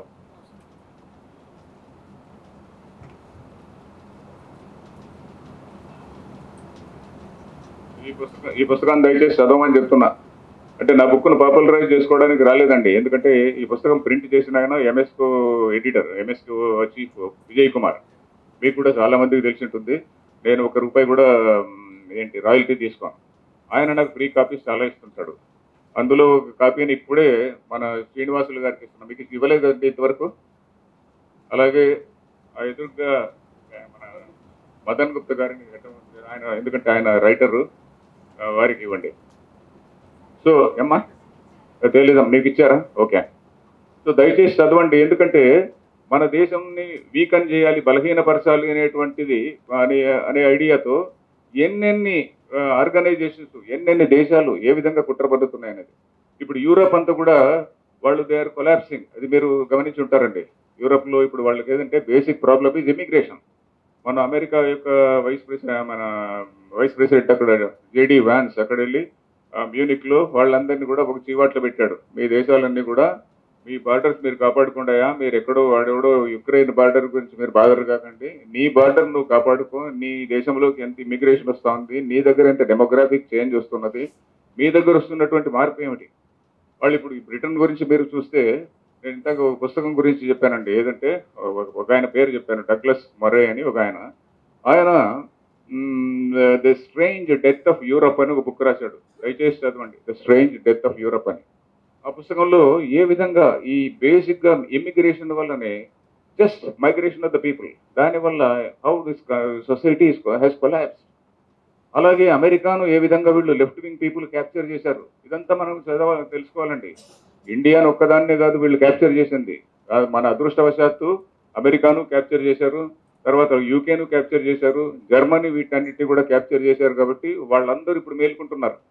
అమెరికాలో ఉన్న మేధావులు కావచ్చు, జర్మనీలో మేధావులు కావచ్చు, బ్రిటన్లో మేధావులు కావచ్చు, వాళ్ళందరూ కూడా మేలుకొని వాళ్ళందరి యొక్క ఓల్డ్ వామపక్ష భావాలన్నింటినీ దులిపేసుకొని వాళ్ళు ఇప్పుడందరూ కూడా no no no we like Christian values, we like Christian civilisation అంటున్నారు. ఒక ఆయన ఒక చాలా ఫేమస్ అథీస్ట్ ఒక ఆయన ఉన్నాడు, ఒక ఫేమస్ అథీస్ట్. ఆయన పేరు వచ్చి రిచర్డ్ డాకిన్స్ అని, చాలా మంది వినుండొచ్చు. రిచర్డ్ డాకిన్స్ అనే అతని పేరు. ఆయన ద గాడ్ డెల్యూషన్ అని, ఇంకా దేవుడి అసలు క్రిస్టియానిటీని చిత్తగొట్టి పడేశాడు. Is very famous writer. ఆయన దానిలో ఉన్నటువంటి లోపాలని రకరకాలుగా రాశాడు అనమాట. ఆయన ఇప్పుడు మారిపోయాడు. ఆయన ఇప్పుడు ఏమంటున్నాడంటే నో నో నో, ఇప్పుడు మనకు వస్తున్నటువంటి ఏదైతే మన దేశం పైన ఒక ఉప్పెనలాగా ఒక మార్పు వస్తున్నదో దానికంటే మన Christian civilisation is much better అని చెప్పని అన్నాడు ఆయన. ఎందుకంటే ఇప్పుడు ఆ దేశాన్ని కూడా ఇప్పుడు వీళ్ళందరూ కూడా మా ఇమ్మిగ్రెంట్స్ అందరూ కూడా వీళ్ళు పోయి ఏమంటున్నారు, మీ దేశాన్ని మేము ఇక్కడ ఒక ఇస్లామిక్ క్యాలిఫేట్ గా తయారు చేస్తున్నాము, బకింగ్హామ్ ప్యాలెస్ ను we are going to convert into a mosque అని చెప్పి ఓపెన్ గా చెప్తున్నారు అనమాట. సో అందువల్ల బ్రిటన్లోని మేధావులు మేలుకుంటున్నారు. అమెరికాలో కూడా ఇప్పుడు ట్రంప్ పుణ్యాన వాళ్ళు కూడా మేలుకుంటున్నారు. అమెరికాలో వీళ్ళందరూ కూడా ఎప్పటి నుంచి ఉన్నారంటే దాదాపు 1970s నుంచి ఉన్నారండి. ఎందుకు ఎలా ఉన్నారు అంటే ఇప్పుడు జర్మనీ ఇట్లాంటి దేశాల నుంచి పారిపోయినటువంటి ఈ కమ్యూనిస్టు అమెరికన్ యూనివర్సిటీల్లో బాగా వేసుకున్నారు. వాళ్ళు బాగా వేసుకున్న తర్వాతనే the same thing extended to our area. ఇప్పుడు అమెరికాలో అప్పుడు for example black lives matter అనేది మొన్న వచ్చింది అనుకోండి. అంతకంటే ముందు అదేంటి బ్లాక్స్ ఒకటి వచ్చింది చూడండి, అదేంటి 1970sలో అది ఒక పెద్ద ఉద్యమం వచ్చింది. అలాగే మొన్న రీసెంట్గా వచ్చినటువంటి బ్లాక్ లైవ్స్ మ్యాటర్ కావచ్చు. సో వీటన్నిటి గురించి ఏమండి, సో ఇలాంటివన్నీ కూడా ఎవరు ఆర్గనైజ్ చేస్తున్నారు, వాటి వెనకలు ఉన్నటువంటి ఆల్ లెఫ్ట్ వింగ్ ఫోర్సెస్ అన్ని కూడా అమెరికాలో ఉన్నాయి. సో మన అదృష్టవశాత్తు ఇది same left wing forces which are operating in India have also operated in a much stronger way in US and also in Europe. So వాళ్ళందరూ ఇప్పుడు మేలుకోవడం వల్ల మన వాళ్ళు కూడా వాళ్ళకి ఇప్పుడు మన మేధావులు ఇప్పుడన్నా మేలుకుంటే బాగుంటుంది. ఎందుకంటే బ్రిటన్లో మేధావులు మేలుకున్నారు, అమెరికాలో మేధావులు మేలుకున్నారు, ఇంకా మన మేధావులు కూడా మేలుకుంటే బాగుంటుందని మనం ఆశిద్దాం. ఎందుకంటే ఇదే విషయాన్ని మన అంబేద్కర్ గారు కూడా చెప్పారండి. అంబేద్కర్ గారు ఆయన పైన వేరే మతాలకు మారమని ఒత్తిడి ఎంత ఉండేదో మనకు తెలుసు. ఆయన పైన ఎన్నెన్నో ప్రెషర్స్ వచ్చాయి. కానీ ఆయన ఏమన్నా అంటే I don't want my people to go in to separate civilisation. ఆయన హిందూ మతానికిను తర్వాత హిందూ మతాన్ని ఆయన లైక్ చేయలేదు. ఎందుకంటే న్యాచురల్లీ ఆయన హిందూ మతము క్యాస్ట్ అది ఇది ఆయనకు ఉండాల్సిన కోపం ఆయనకు ఉంది, ఉండని, that is justifiable also. So but ఆయన ఏం చెప్పాడు, హిందూ మతానికిను ఇండియన్ సివిలైజేషన్కి హీ మేడ్ ఎ డిస్టింక్షన్. ఆ పుస్తకంలో కూడా రాశాను. దీనికంటే ముందు ఇంగ్లీష్లో ఒక పుస్తకం ఉంది, ఆ పుస్తకంలో నేను రాశాను, కోట్ చేశాను కూడా, ఎక్కడ చెప్పాడు, ఏ పేజీలో, ఏ బుక్లో, ఏ పేజీలో చెప్పాడని. ఆయన ఏం చెప్పాడంటే హిందూయిజం అనేటువంటిది కాకపోయినా కూడా ఇండియన్ సివిలైజేషన్ అనేటువంటిది చాలా ముఖ్యము అని చెప్పని. ఇండియన్ సివిలైజేషన్ అంటే దానిలో బుద్ధిజం ఉంది, జైనిజం ఉంది, ఇవన్నీ ఉన్నాయి. వీటిలో వేరే నువ్వు ప్రపంచమంతా నువ్వు జయించు, ప్రపంచాన్ని అంతటి కూడా మార్చివేయి, వాళ్ళు మన మతంలోకి మారకుంటే వాళ్ళని చంపేసేయండి, ఇట్లాంటి సిద్ధాంతాలు బుద్ధిజం కానీ ఎక్కడ ఎవరు చెప్పలేదు. సో ఇది ఒక ఎగాలిటేరియన్, టోటల్లీ ఎగాలిటేరియన్ వాల్యూస్ ఉన్నటువంటి సమాజం సివిలైజేషన్ మనది అని అంబేద్కర్ చెప్తాడనమాట. సో అదే విధంగా దాన్నే ఇప్పుడు వీళ్ళందరూ గ్రహిస్తున్నారు, ఎవరు మన యూరోప్లో మేధావులు, అమెరికా మేధావులు కూడా. సో ఇది మనము ఇది చూడాలండి. సో ఇంతటితో నేను కూడా చాలా టైం తీసుకున్నట్టుంది. తర్వాత ఇంకోటి ఇంకోటి ఇప్పుడు మనం ముఖ్యంగా ఏబీవీపీ లీడర్లు ఇక్కడ చాలామంది ఉన్నారు కాబట్టి నా మొట్టమొదటి అప్పీల్ ఏంటంటే మనము నెరేటివ్ బిల్డ్ చేయాలంటే మనం చదవాలండి. చాలామందిని నేను అడుగుతుంటా, ఫలానా పుస్తకం చదివేవా, ఫలానా చదివినావా అని నన్ను మాట్లాడిన అందరినీ అడుగుతుంటా. అంటే నేనేదో గొప్పవాడిని, నేను చదివానని కాదు. అయ్యా నేను చదవలేను, నేను ఒకటే చదవలేను, ప్రతి ఒక్కడు చాలా విషయాలు నేర్చుకోవాల్సింది ఉంది నేను అడుగుతుంటా. దయచేసి పుస్తకాలు చదవడం అనేటువంటిది ఒకటి చాలా చాలా ముఖ్యము. తర్వాత కొంతమంది కొన్ని టాపిక్స్ చూస్ చేసుకొని వాటిపైన రీసెర్చ్, ఫోకస్డ్గా రీసెర్చ్ కూడా చేయడం చాలా అవసరం అండి. తర్వాత మనకి ఇప్పుడు ఇందాక మన సోషల్ మీడియా గురించి కూడా చెప్పాను కదా, ఆ సోషల్ మీడియా పుణ్యాన మనకు చాలా విషయాలు బయట తెలిసింది.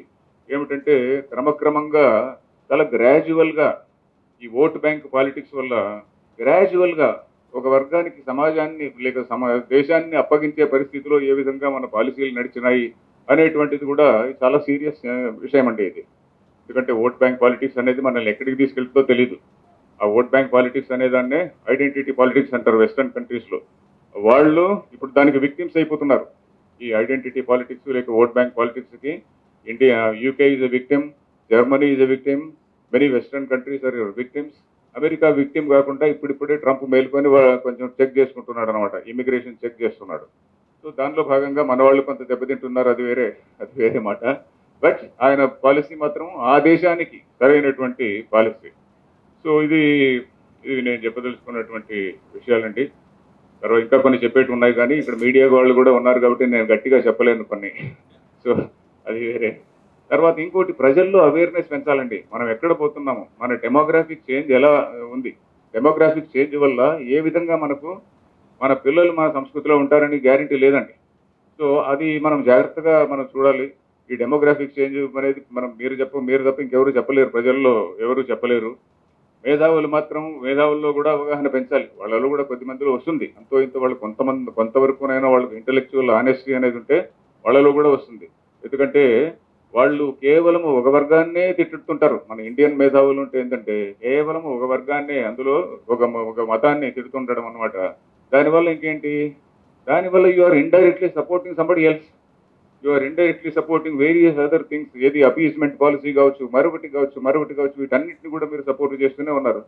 సో మేధావి అయినటువంటి వాడికి ఈజ్ ఎ న్యూట్రల్ మేధావి, మనకేం అబ్జెక్షన్ లేదు. అందరికీ అతీతంగా ఉండి yes I'm above everything, I'm criticising everybody అంటే మనం అందరూ లైక్ చేస్తాం. అలా లేరు, దట్ ఈస్ ద ప్రాబ్లం.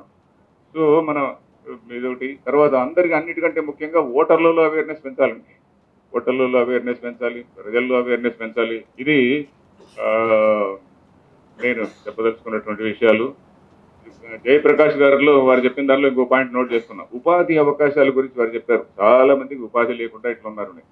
దానికి కూడా as ABVP organisers are leaders ఏ విధంగా ప్రజల్ని ఎంకరేజ్ చేయొచ్చు, ఏ విధంగా ఇప్పుడు for example you have to learn lot many things from MIM. ఇక్కడి నుంచి వాళ్ళు ఏ విధంగా ప్రజల్ని ఏ విధంగా వాళ్ళు మోటివేట్ చేస్తారు, వాడితో ఏ విధంగా బిజినెస్ పెట్టిస్తారు. ఇవాడు అన్ఎంప్లాయిడ్గా ఇక్కడ బిచ్చగాళ్ళలాగా ఎవరు తిరగనివ్వరు. సో వాళ్ళు ఏ విధంగా హౌ దే అంటే ఆర్గనైజ్ పీపుల్, ఇది కూడా తెలుసుకోవాలి కదండి. ప్రజలు విలేజెస్ కావచ్చు, అర్బన్ ఏరియా కావచ్చు, రూరల్ ఏరియా కావచ్చు, ఏ విధంగా ఉద్యోగ అవకాశాలు ఏ విధంగా పెంచాలి, వాళ్ళకి ఏ విధమైనటువంటి ఒక ట్రైనింగ్ ఇవ్వాలి, ఇలాంటివి కూడా ఆలోచిస్తే బాగుంటుంది. So this is the picture. So ఈ అవకాశం ఇచ్చిన ఈ ఎంఎంఆర్ఐ వారికి నా కృతజ్ఞతలు తెలుపుతున్నా. నేను ఇప్పుడు ఇంకో చోటికి వెళ్ళే పని ఉందండి. నేను 2 గంటలకి ఎవరికో ఒక ఆయనకు వస్తానని చెప్పాను. సో అందుకని నన్ను క్షమించాలి. నేను ఇక్కడి నుంచి బయలుదేరుతున్నా. అతిథులకు అందరికీ కూడా ఎంఎంఆర్ఐ వైపు నుంచి ఒక చిన్న పుస్తకము బహుకరిద్దాం. ఇది గురూజీ దృష్టి దార్శనికత.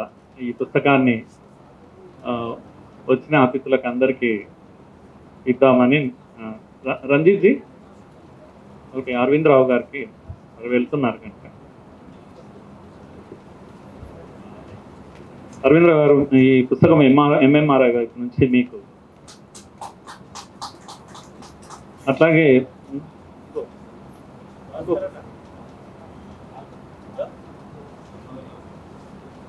దాసరి శ్రీనివాసరావు గారికి కూడా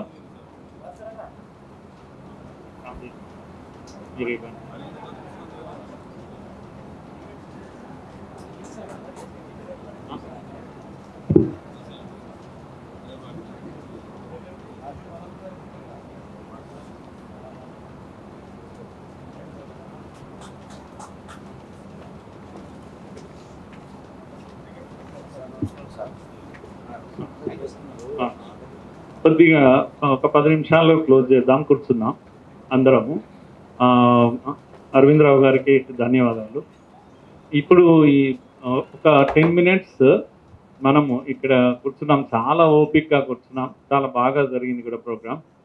కొన్ని తప్పకుండా ఫైర్ చేయాలి కొన్ని క్వశ్చన్స్ అని మనసులో ఉంటే, లేదా కొన్ని అభిప్రాయాలు ఉన్నాయి 2 మాటల్లో 1 మాటలో మనం చెప్పగలం అనేటివి ఏమన్నా ఉంటే కాస్త అక్కడే ఉన్న దగ్గర నుంచి మనము పేరు చెప్పి విషయం చెప్తే సరిపోతుంది.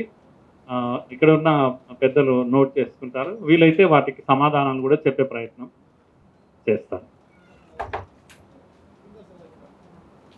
ఉపన్యాసాలు మాత్రం కాదు దయచేసి, అభిప్రాయము 1-2 వాక్యాల్లో అభిప్రాయము, ప్రశ్నలు 1-2 వాక్యాల్లో ప్రశ్నలు.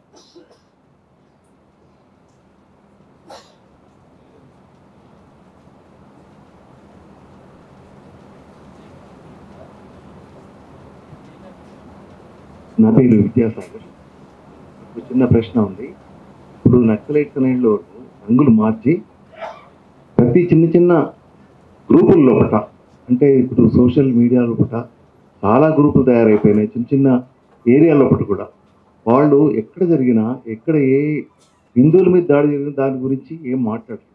కానీ ఏ విషయం వేరే వాళ్ళ మీద దాడి జరిగినా, ఏం జరిగినా ఇమ్మీడియట్గా తీసుకొస్తారు. తర్వాత హిందూ విషయాల మీద మాట్లాడినప్పుడు దాన్ని ఇది వీళ్ళు వేరే మతాలంటే పడదు అని చెప్పేసి ఒకటి తీసుకొస్తున్నారు. నక్సలైట్స్లో జనరల్గా, తర్వాత మార్క్సిస్ట్లో వాళ్ళు మేధావులు అని చెప్పుకొని సొంతంగా చెప్పుకొని వాళ్ళ భావాలు చేస్తున్నారు. దాన్ని ఏ విధంగా మనం అరికట్టాలి?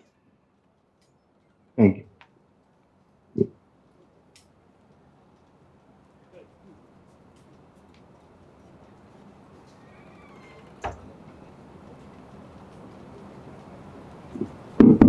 సార్ నేను కొంచెం ముందుకు రావచ్చా? నుంచే డాష్ పై కెమెరాలు సార్ అందరూ. సో నా పేరు డాక్టర్ లక్ష్మణ్.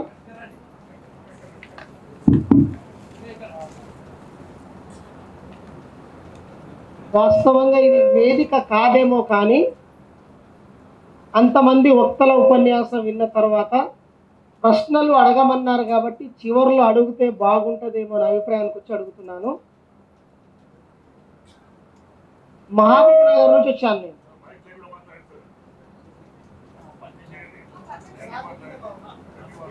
మహబూబ్ నగర్ నుంచి వచ్చానండి.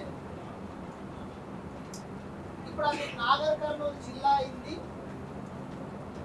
మా ఏరియా పేరు ఎంసీ తాండా. నేను ఎస్పీ లంబాడా. ఈ మధ్య కాలంలో నేను 3 దేశద్రోహాలు చేశాను. మొదటి దేశద్రోహం ఏంటంటే, నేను కట్టుకున్నటువంటి ఇంటి పైన ఆంజనేయుడి యొక్క జెండాను ఎగరేశాను. నేను చేసినటువంటి మొదటి దేశద్రోహం.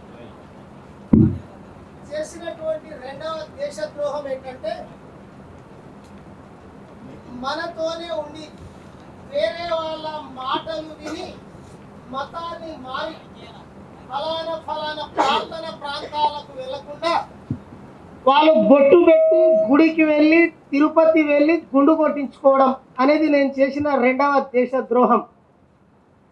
నేను చేసినటువంటి మూడవ దేశద్రోహం ఏంటంటే, ఒక పార్టీలో 28 సంవత్సరాలు పనిచేసి ఆ పార్టీ సిద్ధాంతాలను వదిలేసి ఆయన నా వైపుకి వచ్చి బొట్టు పెట్టి రెగ్యులర్గా గుడికి వెళ్ళడం. ఇది జీర్ణించుకొని కొంతమంది వ్యక్తులు 25 సంవత్సరాలుగా దేశంలోని అన్ని రాష్ట్రాలు వెళ్ళి 21 లక్షల మందికి ట్రైనింగ్ ఇచ్చి 10,600 శిక్షణ కార్యక్రమాలు పూర్తి చేసిన నన్ను 8 రాష్ట్ర స్థాయి అవార్డులు, 6 దేశ స్థాయి అవార్డులు, 11 అంతర్జాతీయ స్థాయి అవార్డులు అందుకొని అమెరికన్ సైకాలజికల్ అసోసియేషన్లో అసోసియేట్ మెంబర్గా ఎదిగిన నన్ను కేవలం నా కులం యొక్క బ్యాక్గ్రౌండ్ చూసి వ్యక్తులని నా వైపు ఆకర్షించి గుడిల వైపుకు మళ్ళిస్తున్నా అనే ఉద్దేశంతో ఉక్కిరి బిక్కిరి చేసి ఆధారాలు లేని ఆరోపణలతో 2 నెలలుగా భీకరంగా ఇబ్బంది పెడుతున్నారు. అందంగా చెప్పాలి అంటే ఒక అడవిలోకి వెళ్ళి ఏడవాల్సిన పరిస్థితి. కానీ నేను 3కే చెప్పి ఏడవగలను. ఒకటి శ్రీరాముడికి చెప్పి ఏడవగలను, ఆయన లేడు, కాకుంటే రోజు నా ఇంట్లో పూజ గదిలో ఏడుస్తున్నా. రెండవది రాజ్యాంగాన్ని రాసిన అంబేద్కర్ గారికి చెప్పి ఏడవాలి, ఆయన లేరు చెబుదామంటే. రెండవది నా జాతిని ఉద్ధరించి ఈ మధ్యకాలంలో ఒక రాష్ట్రంలో ముఖ్యమంత్రి గారే స్వయాన మహాత్మా గాంధీ గారు 100 ఏండ్ల కింద మాత్రమే అహింస అని చెప్పారు, 300 సంవత్సరాల కిందనే అహింసను ప్రోత్సహించారు సేవలాల్ గారు అని చెప్పారు. ఈ 3కి చెప్తామంటే ఆ 3 లేరు. కాబట్టి ఇంతమంది ప్రాణాలతో ఉన్న మీ మధ్యలో ఈ 3 ద్రోహాలు చేసిన నన్ను ఉరియేసేంత ఇబ్బంది పెడుతున్నారు కాబట్టి దీనికి పరిష్కారం దొరుకుతుందేమో అని మైక్ అందుకున్న. జై భారత్, జై శ్రీరామ్.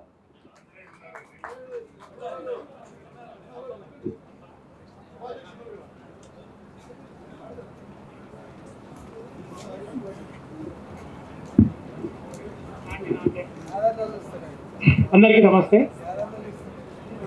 దాదాపు 91-92 నుంచి ఇట్లాంటి విషయాలలో పాల్గొనడము చేయడం జరుగుతుంది. అయితే ఈరోజు టాపిక్ అర్బన్ నక్సలిజం. నేను పెద్దవాళ్ళకి అడిగేది ఏంటి అంటే, అర్బన్ నక్సలిజం అన్నది ఇది ఒక వస్తువు కాదు, ఇది ఒక ఆలోచన విధానం. అదేవిధంగా ఒక పిచ్చివాడు, నువ్వు పిచ్చివాడివి అంటే ఎట్లా ఒప్పుకోము, ఈ ఆలోచన విధానము మన లోపలికి ప్రవేశించడంలో కూడా ఆశ్చర్యం లేదు. ఒకవేళ ఒక వ్యక్తిగా ఆలోచన విధానం వల్ల నేను ప్రభావితం అయితే, ఎందుకంటే నేనే ఎగ్జాంపుల్ చెప్పుకున్నాను, ఎందుకంటే ఇంకోటి మనం నిందించలేము. ప్రభావితం అయితే ఆ ఆలోచన విధానము నాలో ప్రవేశించింది అని ఎట్లా గుర్తించడం ఎలా? ఒకవేళ నా లోపలనే కాదు, సమాజంలో నాతోటి ఉన్న వ్యక్తుల లోపల ప్రవేశించిందని గుర్తించినప్పుడు నేను తీసుకోవాల్సిన జాగ్రత్తలు ఏంటి? ఈ రెండు విషయాలు పెద్దలు కొంచెం దయచేసి సూచించారు.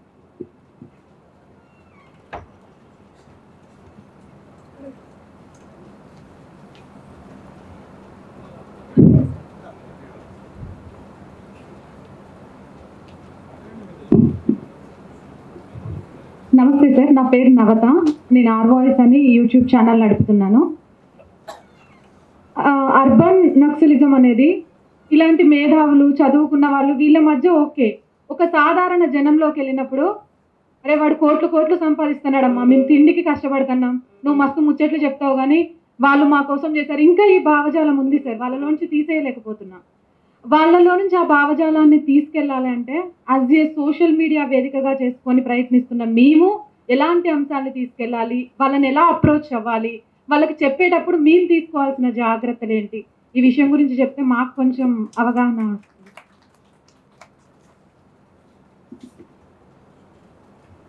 నా పేరు మదన్ గుప్తా అండి. నాకు కూడా ఒక ఛానల్ ఉంది. మన ధర్మాన్ని గురించి, మన ఏన్షియంట్ ఇండియన్ టెక్నాలజీస్ గురించి, వీటి గురించి మాట్లాడుతుంటాను. అయ్యా మదన్ గుప్తా నా పేరు. ఛానల్ పేరు కూడా మదన్ గుప్తానే.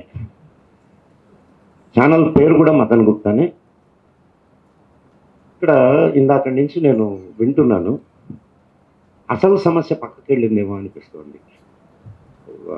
దయచేసి క్షమించాలి నన్ను.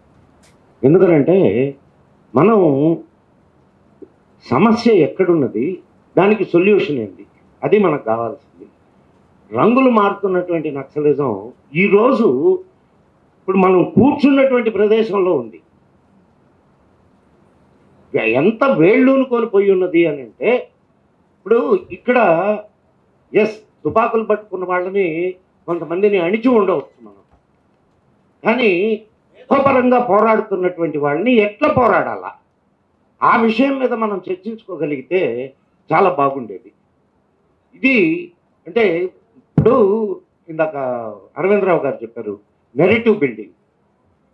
మన వాళ్ళల్లో నెరేటివ్ బిల్డింగ్ చేయగలిగినటువంటి వాళ్ళు, చేస్తున్నటువంటి వాళ్ళు ఎంతమంది ఉన్నారు? ఒకవేళ చేసిన దాన్ని స్ప్రెడ్ చేస్తూ ఒక ఈకో సిస్టమ్ని మనం ఎక్కడ బిల్డ్ చేసుకోగలిగాం? ఈ రెండు మనకి చాలా పెద్ద క్వశ్చన్ మార్క్స్. ఈ రెండింటిని మనం ఎట్లా హ్యాండిల్ చేయాలా అనే దాని గురించి మీరు పెద్దలు ఆలోచిస్తే చాలా బాగుంటుంది అని నా ఆలోచన. ధన్యవాదాలు.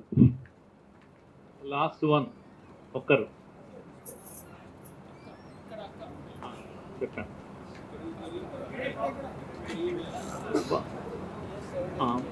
ఓకే, నమస్తే సార్. సో ముఖ్యంగా అందరు పెద్దలు చాలా విషయాలు మాట్లాడారు. ఇక్కడ ముఖ్యంగా చెప్పాల్సింది ఏంటంటే, మనం అందరం మేధావులం, పెద్దలం అని అనుకుంటున్నాం, కానీ మనం అనుకున్న భావాన్ని భావి భారత పౌరులైన బాలలకు ఎలా అందించగలుగుతున్నాం, ఎలాంటి ఇది చేయగలుగుతున్నాం అనేది ఒక అంశం. ఫస్ట్గా థ్యాంక్ యూ సార్. లాస్ట్ ఒక్కరే.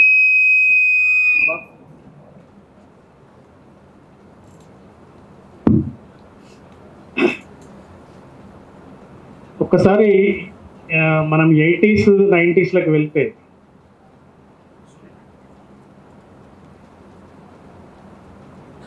హన్మకొండ నడి ఒడ్డున నక్సలైట్లు గుడ్డలతో నరికి చంపారు ఒక వ్యక్తిని. ఆయన ఏం భూస్వామి కాదు, లేకపోతే ఆయన ఏం అది కాదు, ఎక్కడ శత్రుత్వం లేదు. ఒకటే ఒక శత్రుత్వం ఏంటంటే నువ్వు నా దేశాన్ని తిడుతున్నావు, నా జెండాను అవమానిస్తున్నావు, కాబట్టి నేను నా జెండా యొక్క అవమానాన్ని నేను తట్టుకోలేను, నేను నీ సిద్ధాంతాన్ని నేను ఒప్పుకోను, నీ కథం సిద్ధాంతం ఇది కథం, నాది నిర్మాణాత్మక సిద్ధాంతం అని చెప్పి ఈ సిద్ధాంతం లక్ష్యంతో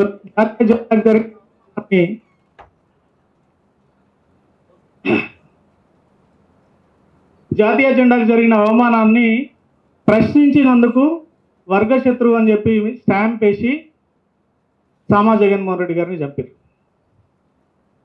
అట్లా తీసుకుంటే నిన్న మొన్న మనకు సినిమా వచ్చింది జితేందర్ రెడ్డి గారిది. ఈ సిద్ధాంతాన్ని నిర్మూలించడానికి తుపాకీ గుట్టం ద్వారానే మేము నిర్మూలిస్తామని చెప్పి జాతీయవాద సిద్ధాంతం పట్టుకున్నందుకు, కేవలం నక్సలైట్లను ప్రశ్నించినందుకు, నక్సలైట్ల యొక్క ఆగడాల్ని ప్రశ్నించినందుకు 72 తూటాలతో శరీరం అంతా ఛిద్రం చేసేసారు. ఇది నక్సలైట్ల యొక్క నిర్మూలన సిద్ధాంతానికి, నక్సలైట్ల యొక్క తుపాకీ గొట్టం ద్వారానే రాజ్యాధికారం సిద్ధిస్తుంది అనడానికి నిదర్శనం. అనేక మందిని ఈ విధంగా మన కార్యకర్తలు అనేక మందిని చంపారు. కానీ కాలచక్రం గిర్రం తిరిగింది. 2, 3 ఏళ్ళు, 5 ఏళ్ళు, 10 ఏళ్లలోనే అనేక మంది నిర్మాణాత్మక కార్యక్రమాల కారణంగా, విద్యార్థి పరిషత్ చేపట్టినటువంటి నిర్మాణాత్మక కార్యక్రమాల కారణంగా ఒకటే క్లాస్ రూమ్లో ఒకడు నక్సల్గా, ఒకడు విద్యార్థి పరిషత్ కార్యకర్తగా ఎట్లాంటి శత్రుత్వం లేకపోయినా శత్రుత్వం విషబీజాలు నాటినటువంటి సిద్ధాంతాన్ని, చైనా చైర్మనే మా చైర్మన్ అన్న సిద్ధాంతాన్ని అడవులకు తరిమి కొట్టగలిగింది. కానీ ఇప్పుడు ఆ అడవులలో కూడా నిర్మూలించబడుతున్నది. అయితే ఒకందుకు అట్లా ఉందని చెప్పి అనేక మంది సంతోషపడుతున్నప్పటికీ, ఇప్పుడున్నటువంటి స్టూడెంట్ కమ్యూనిటీలో, ఇప్పుడున్నటువంటి కాలేజీ క్యాంపస్లలో కూడా అనేకమైన వితండవాదాలని, అనేకమైనటువంటి వాటిని ఏమంటాం పర్వర్టెడ్ వాదనల్ని విద్యార్థుల ముందుంచుతూ ఎప్పటికప్పుడు ఆ భావజాలానికి స్థానం లేకపోయినప్పటికీ బతికించుకోవడం కోసం ఒక ప్రయత్నం నడుస్తున్నది. ఫర్ ఎగ్జాంపుల్ 273 మందిని చంపడానికి ముంబై అల్లర్లలో చంపినటువంటి యాకూబ్ మెమన్ యొక్క వర్ధంతి కార్యక్రమాన్ని హైదరాబాద్ సెంట్రల్ యూనివర్సిటీలో చేస్తారు. యాకూబ్ మెమన్కి విధించినటువంటి ఉరిశిక్ష ఇది భారత కోర్టులు చేసినటువంటి హత్య అని చెప్పి ఒక వితండవాదాన్ని విద్యార్థుల ముందు ఉంచుతారు. అట్లా మనము ముగ్గులు పట్టు దాని కానీ, లేకపోతే ఈ దేశాన్ని 1000 తుకడలుగా తుకడగా కట్ చేస్తాము, ఒక్కొక్క రక్తపు బొట్టు ఒక్కొక్క యాకూబ్ మెమనై పుడతాడు అని చెప్పి అనేటువంటి సిద్ధాంతం వెనుక కూడా ఈ నక్సల్బరీ సిద్ధాంతమే ఉంది. అంతేకాదు, ఒక చిత్రమైనటువంటి సంఘటనలు చూస్తాం మనం ఈ మధ్య కాలంలో. మనం ఇంతకుముందు రవీంద్రరావు గారు చెప్పారు, మన పిల్లల్ని ఎవరు పెంచుతున్నారు అని చెప్పి. ఒక ఐడియాలజీ ఏం చెప్తున్నది అని అంటే, ఇదే ఐడియాలజీ అమ్మాయిలు అబ్బాయిల దుస్తులు ధరిస్తేంది, అబ్బాయిలు అమ్మాయిల దుస్తులు ధరిస్తే ఏమవుతుంది చూద్దాం, మీరు అమ్మాయిలాగా తయారు కండి, మేము అబ్బాయిలాగా తయారవుతాం. ఇదొక నెరేటివ్, ఇదొక సిద్ధాంతం. ఇట్లా మనము ఒక్కొక్క క్యాంపస్లో అనేక రూపాలలో ఈ నక్సల్బరీ సిద్ధాంతం ఒక ప్రపగండ నడుస్తున్నది. బెడ్రూమ్లో జరగాల్సిన వ్యవహారాన్ని రోడ్డు మీద తీసుకొచ్చి కిస్ ఆఫ్ లవ్ పేరుతో ఫెస్టివల్ చేస్తాడు, లేకుంటే ఇంకొక రకమైన. ఇట్లా మనము చెప్పుకుంటూ పోతే అనేకం ఉన్నాయి. టైం సరిపోలేదు కాబట్టి నేను ముగిస్తున్నా. అయినప్పటికీ ఇప్పుడున్నటువంటి ఈ కొత్త నెరేటివ్స్ పట్ల మన పిల్లలని లేదా మన విద్యార్థుల్ని చాలా జాగ్రత్తతో ఉంచడమే కాకుండా రిటాలియేషన్ మెథడ్స్ను కూడా, డిఫరెంట్ నెరేటివ్స్ను కూడా తయారు చేయాల్సినటువంటి అవసరం ఉంది. ఇది ఒక సంస్కృతి పైన, లేకపోతే మన జీవన విధానం పైన జరుగుతున్నటువంటి ఇంకొక కనిపించని శత్రువు చేసేటువంటి ఒక ఉద్యమం అది. థ్యాంక్ యూ, అందరికీ ధన్యవాదాలు. చాలా మంచి ప్రశ్నలు లేవనెత్తారు, అభిప్రాయాలు కూడా చెప్పారు. సమయం అయిపోయింది కనుక ఇవన్నీ విషయాలు దృష్టిలో పెట్టుకొని శ్యామ్జీ బ్రీఫ్ చేస్తారు. అందరం శ్రద్ధగా విందాం, ఎందుకంటే టైం అయిపోయింది, బాగుండదు. Last question please 2 minutes 1 minute. తర్వాత మాట్లాడదాం పర్సనల్గా. ఎక్కువ అయిపోయింది, డయాబెటిక్ ఇష్యూస్ ఉన్నాయి, దయచేసి అర్థం చేసుకోండి మీరు. ప్లీజ్ శ్యామ్జీ.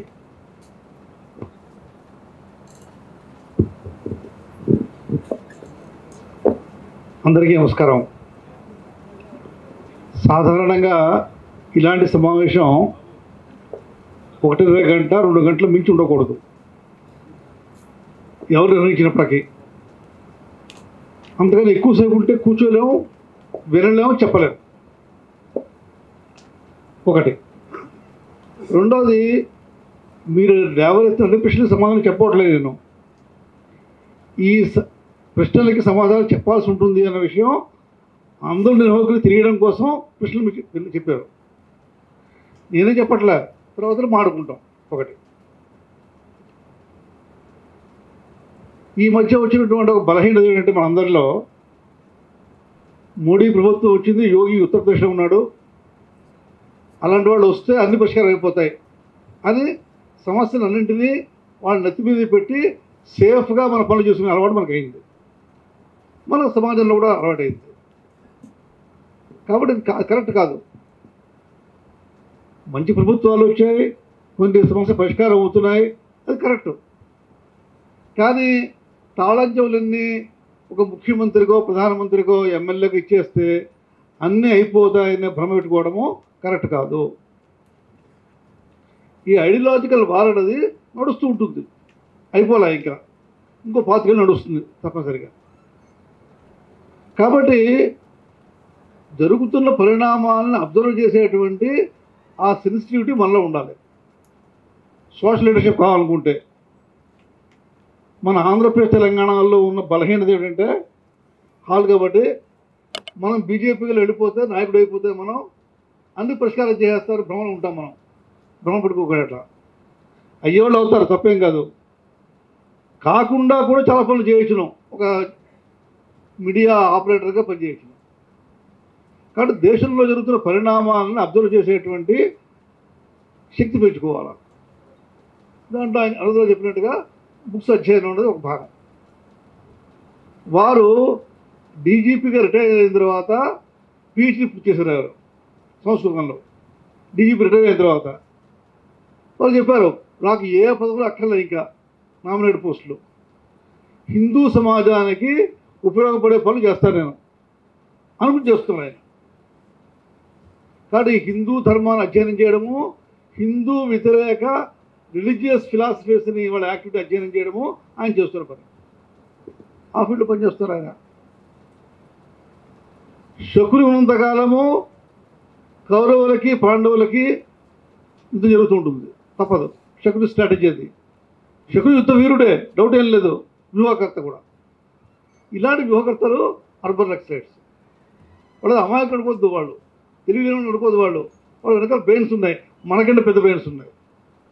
మనం రైజ్ కావాలి వాటిలో. కాబట్టి రకరకాల వ్యూహాలు ఉన్నాయి.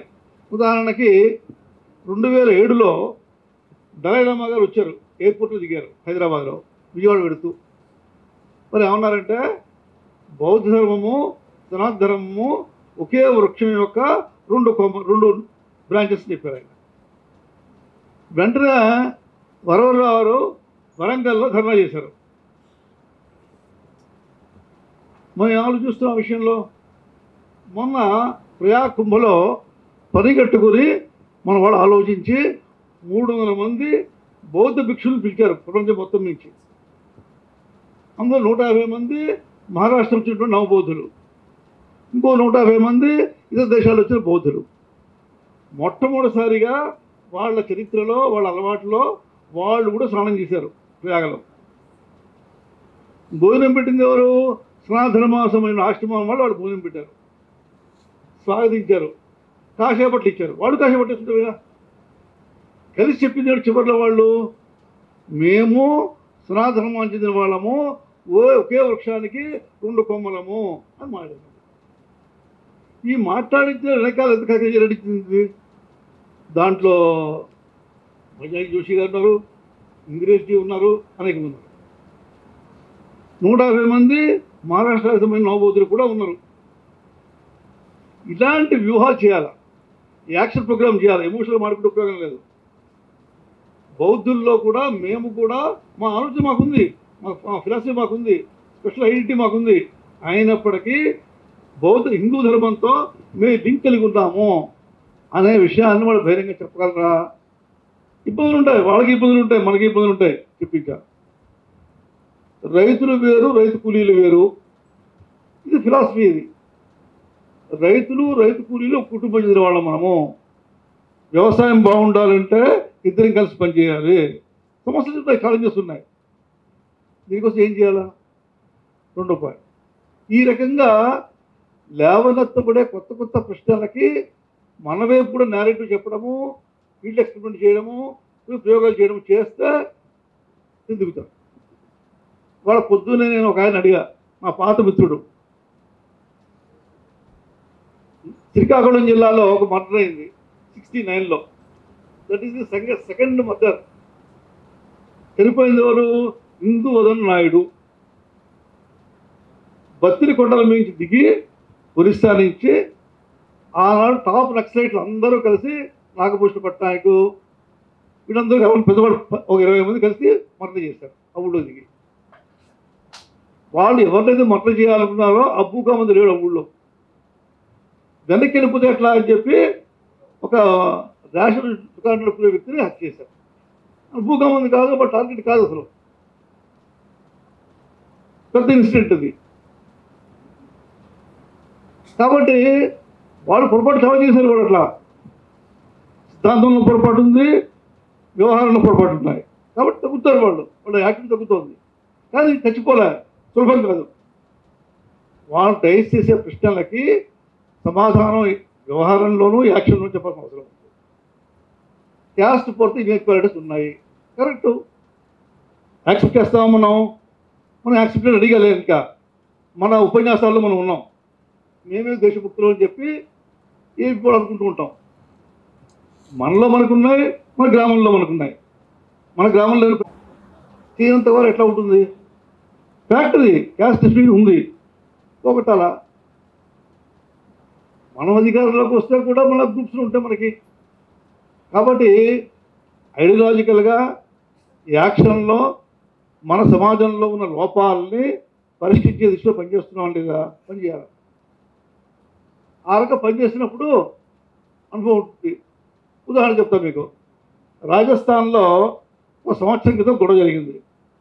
ఓ పెళ్ళైనటువంటి ఎస్సీ కుర్రాడు భార్య ఇద్దరూ కలిసి ఊరేగింపుగా గుడికి వెళ్ళాలనుకున్నారు బిల్వాడా దగ్గర. రాజస్థాన్లో సాధ్యం కాదు, ఎవరైనా వెళ్ళచ్చు ఊరేగింపుగా పెళ్ళైన తర్వాత. ఎస్సీ వెళ్ళాలి ఒప్పుకోరు. ఉత్తరప్రదేశ్లో, మధ్యప్రదేశ్లో, రాజస్థాన్లో పోలీస్ స్టేషన్. దక్షిణ భారతదేశంలో ఇబ్బంది లేదు, వెళ్ళమలే అడ్డుపడ్డారు. ఊరు గొడవ అయింది, 2 ముక్కలు అయిపోయింది ఊరు. కానీ 22 జనవరి 2023 నాటికి అయోధ్యలో జరుగుతున్న ఉద్యమం నాటికి ఊళ్ళో వాళ్ళే కూర్చుని జరిగిపోయి మర్చిపోదాం, మనం అయోధ్యలో గుడి కడుస్తారు, మనం అందరం కలిసి ఒకే గుడిలో అన్ని కులాల కూర్చొని బయటకు వెళ్తాం అనుకున్నారు వాళ్ళు. ఆర్ఎస్ శాఖ లేదు, బీజేపీ మెంబర్షిప్ లేదు, ఏబీపీ లేదు. ఇక్కడ మనమే దేశభక్తులు పోదు కొట్టకండి. ఆ రోజు పోయి మంచి వాళ్ళు అందరూ సంస్థలు ఉన్నారు, దేశంతో ఉన్నారు. వాళ్ళందరూ కూర్చుని గొడవ మర్చిపోయి, ఆనంద గొడవ మర్చిపోయి కూర్చుని ఒక గుడిలో బయట చేశారు. ఇలాంటి వాళ్ళు ఉన్నారు. వీళ్ళు కలుస్తాం, మనం నెట్వర్క్ చేస్తామా? కాబట్టి మనం చేసే పని మంచి పని, డౌట్ ఏం లేదు. కానీ మన పని సరిపోదు. బీజేపీ అధికారంలోకి వస్తే, నేను ఎమ్మెల్యే అయిపోతే, నేను ఎంపీ అయిపోతే, దేశానికి మేలు జరిగిపోతే భ్రమపడకండి. అయ్యేవాళ్ళు ఎమ్మెల్యే అవ్వండి, ఎంపీ అవ్వండి, అభ్యంతరం లేదు. బీజేపీలోకి వెళ్ళి రాజకీయాల్లో మాత్రం ఒకటే దారి కాదు, మనం చాలా పనులు చేయాలి. కాబట్టి మాజీ ఏబీపీ కార్యకర్తగా మనం సమాజంలో ఉన్న లోపాల పరిష్కారం కోసము మన వంతు నలుగురు కలిసి ఏం చేయగలము, ఇది కూడా నెరేటివ్. వ్యాసం రాయడం కావచ్చు, కాలం నడపడం కావచ్చును, ఇంకో పాయింట్ చేయడం కావచ్చు. ఆ విధంగా చేయాల్సిన అవసరం ఉంది. అమిత్ షా గారు చెప్పినట్టుగా 10 ఏళ్ళలో నక్సలిజం అయిపోతుందని భ్రమపడకండి, నమ్మట్లేదు. గ్రౌండ్ లెవెల్లో చేయాల్సిన పనులు చాలా ఉన్నాయి. వాళ్ళు చేస్తారు సిన్సియర్గా. వాళ్ళ స్ట్రాటజిస్టులు వెనకాల పవన్ ఉన్నాడు, ఇంకోటి ఉన్నారు, వాళ్ళు చేస్తారు. వాళ్ళు చేయనివ్వండి. వాళ్ళ కెపాసిటీ తక్కువ చేయట్లేదను. మన వంతు మనం ప్రభుత్వ సంబంధం లేకుండా, ప్రజాబలం అధికార బలంతో సంబంధం లేకుండా ప్రజల యొక్క ఒపీనియన్ బిల్డప్ చేయడంలో మనం ఏం చేయగలము. ఇలాంటి ఫోర్సెస్ పనిచేస్తూనే ఉంటాయి, పనిచేయకుండా ఉండవు. వాళ్ళకి ఇంటలెక్చువల్ కెపాసిటీ ఉంది, ఆర్థిక సహకారం ఉంది. ఇప్పుడు 200 కోట్లు వసూలు చేస్తారని మనం 10 కోట్లు వసూలు చేయాలంటే స్టేట్ మొత్తం మీద మనకు కష్టం. మనకు లిమిటేషన్ మనకుంది. కాబట్టి ఈ వార్ అయిపోయింది అనుకోకుండా ఈ వార్ని చేయడం కోసం ఒకటి ఇంటలెక్చువల్స్లో ఒపీనియన్ బిల్డప్ చేయాలి. విదురుడు ఉన్నాడు, భీష్ముడు ఉన్నాడు, ఇద్దరు పండితులే. కానీ భీష్ముడు కౌరవులకు యుద్ధం చేశాడు, విదురుడు యుద్ధం చేయలే. అది తేడా. విదురుడికి భీష్ముడికి తేడా. ఇద్దరు పండితులే, పరిపాలన అనుభవం వాళ్ళే. వేదిక ఉన్నటువంటి ఐఏఎస్ ఆఫీసర్లు, ఐపీఎస్ తక్కువ వాళ్ళు కాదు, అనుభవం వాళ్ళే. నేనే గొప్ప చెప్పి వాళ్ళ ముందు గంట సేపు చేస్తే మనకి పక్కల్లా, వాళ్ళు చేసే పని వాళ్ళు చేస్తారు. వాళ్ళు అలాంటి వాళ్ళ సహకారం తీసుకుని ఇంటలెక్చువల్స్లో, జడ్జెస్లో, విలేకరులో ఒపీనియన్ బిల్డప్ చేయడానికి వచ్చేయాల్సిన అవసరం ఉంది. కామన్ మ్యాన్ ఒపీనియన్ బిల్డప్ చేయాల్సిన అవసరం ఉంది. మార్గాలు ఉన్నాయి, డిస్కస్ చేయలేదు. కాబట్టి సమస్య పరిష్కారం కాలేదు. పాత సినిమా ఉంది, అంతం కాదు ఆరంభం అని చెప్పి. అంతం అయిపోలే, క్రమం వచ్చింది. మనం చేయాల్సిన పనులు ఉన్నాయి, చేస్తూ ఉండాలి. చేస్తూ ఉంటే విజయం తథ్యం. మనం చేస్తున్న మంచి పని కాబట్టి, ధర్మానికి అనుకూలమైన విషయం కాబట్టి విజయం రావడం తథ్యం, డౌట్ ఏం లేదు. ఎంతమంది ఇన్వాల్వ్ అవుతాం, బుర్ర పెట్టేలా పని చేస్తాం, ఎమోషనల్ కాకుండా వాళ్ళకి అవసరం ఉంది. ఈ కార్యక్రమం చాలా కాలం తర్వాత ఎంఎంఆర్ఐ మళ్ళీ కొద్దిగా మేల్కొని మంచి కార్యక్రమం పెట్టింది. ఇలాంటి కార్యక్రమాల ద్వారా ఇతరుల అభిప్రాయాలు వినాలి. కొన్ని నచ్చుతాయి, కొన్ని నచ్చవు, మనకి వినాలి, ఎక్స్చేంజెస్ యూజ్ చేసుకోవాలి, యాక్షన్లో దిగాలి. కేవలం ఏబీపీలో యాక్టివ్ ఉన్నామని సరిపోదు. ఏబీపీ తర్వాత కూడా జీవితాంతము మనం నచ్చిన పనులు ఏదో పనులు చేస్తూ ఉంటే సమాజంలో మార్పు వస్తుంది. ఈ కార్యక్రమాన్ని నిర్వహించినటువంటి ఎంఆర్ఐకి ధన్యవాదాలు తెలుపుతూ ముగిస్తాను. నమస్కారం. ధన్యవాదాలు శ్యామ్జీ. అందరూ కొద్దిగా ప్రోగ్రామ్ లేట్గా వచ్చినా అందరూ ఇప్పటి వరకు కూడా కూర్చున్నారు కదలకుండా. అందరికీ ధన్యవాదాలు చెప్పే కార్యక్రమం ఉంటుంది. అదొక్క మాట చెప్పేసి క్లోజ్ చేద్దాం. దానికన్నా ముందు నేను ఈ ప్రోగ్రాంలో 2 ఐఏఎస్లు, 2 ఐపీఎస్లు, 2 సామాజిక కార్యకర్తలు, అలా 6 మంది స్పీకర్స్ ఇక్కడ పాల్గొనాలి. కాకపోతే కృష్ణప్రసాద్ గారు ఐపీఎస్, వారు ఇప్పుడు పార్లమెంట్ మెంబర్ కూడా. పార్లమెంట్ నుంచే మాట్లాడాడు, సబ్జెక్ట్ చెప్పంగానే ఆయనే మాట్లాడాడు. నేను తప్పకుండా వస్తానని ఫ్లైట్ కూడా బుక్ చేసుకున్నారు. కాకపోతే వారు చంద్రబాబు తెలుగుదేశం పార్టీ వారు కనుక చంద్రబాబు పార్టీ వారు బాపట్లలో ఏదో ప్రోగ్రాం పిలిచారు, వెళ్ళిపోయారు. కాకపోతే ఆయన ఒక పేపర్ కూడా పంపారు, రఫ్ డ్రాఫ్ట్ పంపారు, నేను చదివాను. ఆల్మోస్ట్ వారు కూడా నేటివ్ ఆఫ్ వరంగల్ రీజియన్లో కూడా పనిచేసినట్టున్నారు వారు. అలాగే దాసరి గారు, అలాగే అరవిందరావు గారు, వీళ్ళంతా కూడా ఆ రీజియన్లో అంతా పనిచేశారు కనుక చాలా విషయాలు తెలుసు. ఇంచుమించు వీరంతా చెప్పిన విషయాలు దాంట్లో ఉన్నాయి. కానీ ఒకటి ఎక్స్ట్రా ఉంది. విషయం ఏంటంటే, ఇప్పుడున్న ప్రభుత్వం అంటే మోడీ ప్రభుత్వం ఇస్తున్నటువంటి ముఖ్యంగా యువతకు ఎంత పెద్ద ఎత్తున ఎంప్లాయ్మెంట్ ఆపర్చునిటీస్ కానీ ఇతరత్ర ఆపర్చునిటీస్ ఎంత పెంచింది, ఎన్ని కోట్ల రూపాయలు ఇప్పటికే ఖర్చు అయినాయి, ఇలాంటి విషయాలు చెప్తూ ఆయన చివరిలో ఒక పారాగ్రాఫ్ అదే విధంగా ఇప్పుడు కూడా ఇంకా తుపాకీ పట్టుకుంటా అంటే వాడంత మూర్ఖుడు లేడు అనే విషయాన్ని ఆయన కంక్లూడ్ చేశారు. ఇది నేను బ్రీఫ్గా ఒక మాటలో చెప్పాను. చాలా బాధపడ్డారు ఇక ఈ ప్రోగ్రాంలో పాల్గొన్నందుకు.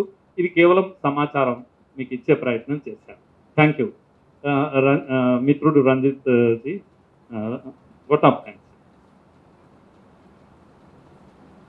ఎంఎంఆర్ఐ ఆధ్వర్యంలో ఏర్పాటు చేసినటువంటి ఒక సెమినార్ ఈ సెమినారు అంటే ఇప్పటిది కాదు, ఈ యొక్క కార్యక్రమం ఎంఆర్ఐ ఇప్పుడే స్టార్ట్ చేసింది కాదు, గతంలో చాలా కార్యక్రమం చేయడం జరిగింది.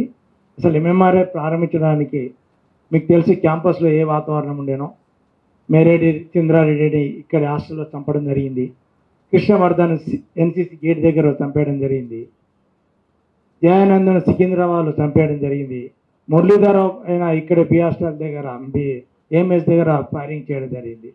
అట్లా మధుసూదన్ గౌడ్ కావచ్చు, జగన్మోహన్ కావచ్చు, జితేందర్ రెడ్డి కావచ్చు, రామన్న గోపన్న, లేకపోతే ఏచూరి శ్రీనివాస్, ఇట్లా ఒక 50 మంది మన యొక్క సంఘ కార్యకర్తలను ఉరికినే చంపారు. చిన్న పిల్లలను కూడా అసలు ఎందుకు చంపారో తెలియదు. విద్యార్థి పరిషత్తులు పనిచేసినట్టు, లేకపోతే సంఘ శాఖకు పోయినందుకో, లేకపోతే ఇట్లా విధంగా ఈ విధంగా చంపడం, విధ్వంసం చేయడం, అనేకమైనటువంటి ఒక మూమెంట్ తీసుకొచ్చి అరాచకం చేయడం, ఈ విధంగా ట్రాక్స్, రైల్వే ట్రాక్ పేల్చడము, ఆస్తులను ధ్వంసం చేయడము, ఇవన్నీ చూస్తున్న తరుణంలో ఒక సంస్థ ప్రారంభించాలి అంటే కేరళ కావచ్చు, వెస్ట్ బెంగాల్ కావచ్చు, మిగతా ఛత్తీస్గఢ్లో ఈ ఏరియాలో కూడా చాలా కమ్యూనిస్టుల అరాచకత్వం పైన ఒక సంస్థ ప్రారంభించాలని చెప్పి సంఘ పెద్దలు నిర్ణయించడం జరిగింది. అప్పటి సహకార కార్యవాహి అయినటువంటి మానీయ బాబురావు దేరస్ గారు దీన్ని ప్రారంభించడం జరిగింది. అప్పుడు రాజవర్ధన్ రెడ్డి గారు, తర్వాత శేషగిరిరావు సారు, తర్వాత శర్మ సారు, మనోహరరావు సారు, మురళీధరరావు గారు, మనోహర్ రెడ్డి, ప్రేమేందర్, గౌతమ్, వీరగోపాలు, ఇలా చాలామంది కూడా అందరి యొక్క కృషి ద్వారా హైదరాబాద్, ఢిల్లీలో పెద్ద కార్యక్రమం చేయడం జరిగింది. ఎల్కే అద్వానీ గారు, సీఎంస్ ముగ్గురు, చీఫ్ మినిస్టర్ గారు కూడా పాల్గొనడం జరిగింది. దాని తర్వాత ఇంకో సంఘ పెద్దలు కూడా అక్కడ ఒక కార్యక్రమం, ఒక రిపోర్ట్ కూడా ఇవ్వడం జరిగింది. ఆ విధంగా అనేకమైనటువంటి ఒక కార్యక్రమాల తర్వాత విద్యార్థుల్లో ఒక మంచి వాతావరణం తీసుకురావాలి, దానికి వ్యతిరేకంగా ఒక ఐడియాలజికల్గా మనం మార్పు తీసుకురావాలనే ఉద్దేశంతో ఎంఎంఆర్ఐ ప్రారంభించి కార్యక్రమం చేయడం జరిగింది. ఈ మధ్యలో జరుగుతున్నటువంటి ఒక అర్బన్ నక్సల్స్ ఒక చర్చ జరుగుతుంది కాబట్టి దీనిపైన ఒక కార్యక్రమం చేస్తే బాగుంటుందని చెప్పేసి మా బాలకృష్ణ గారు మాకు ఎంఎంఆర్ఐ వాళ్ళకి కూర్చోబెట్టి మాట్లాడితే ఇట్లా చేస్తే బాగుంటుందని చెప్పేసి బాలకృష్ణకి మాకు చెప్పడం, మేమందరం కూడా కూర్చొని, బాబురావు గారు, మురళీ సారు, మేమందరం కూడా కూర్చొని ఈ కార్యక్రమం చేస్తే బాగుంటుందని చెప్తే, దీంట్లో ఎవరు ఉంటే బాగుంటుందని చెప్పేసి తరుణంలో ఈ కార్యక్రమానికి మన జయప్రకాష్ నారాయణ గారు అడగానే ఒప్పుకున్నారు. బిజీ షెడ్యూల్ ఉన్నా కూడా వారు వచ్చి నిజంగా మనకు ఆ యొక్క సమయాన్ని ఇచ్చి మాకు కొంచెం మార్గదర్శనం చేయడం జరిగింది. అదేవిధంగా దాసరి శ్రీనివాస్ గారు, వారు కూడా బాలకృష్ణజీ అడగానే ఒప్పేసుకొని మాకు కూడా రిటైర్డ్ ఐఏఎస్ గారు వారి యొక్క అనుభవాలు కూడా చెప్పడం జరిగింది, వారిని ఎట్లా కిడ్నాప్ చేశారు అనేది.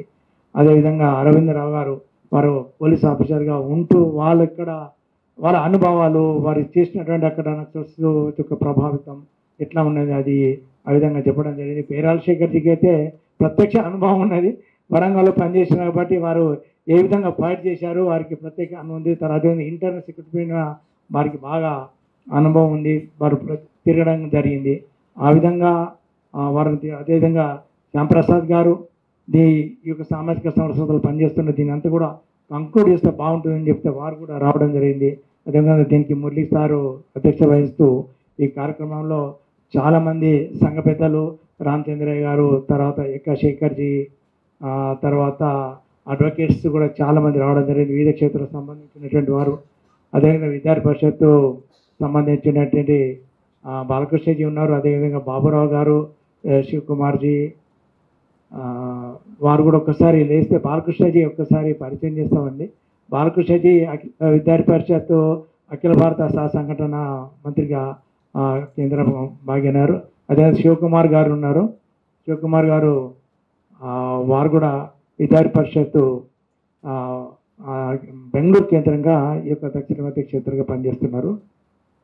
లవన్జీ ఉన్నారు, లవన్జీ ఒకసారి పరిచయం చేసుకుందాం. లవన్ గారు ఈ యొక్క తెలంగాణ ప్రాంత సంఘటన మంత్రిగా పనిచేస్తున్నారు. అదేవిధంగా మా బాబురావు గారు, డాక్టర్ బాబురావు గారు ఇంతకుముందే మాట్లాడారు, బాబురావు గారు వారి ప్రాంత ప్రముఖంగా ఉన్నారు.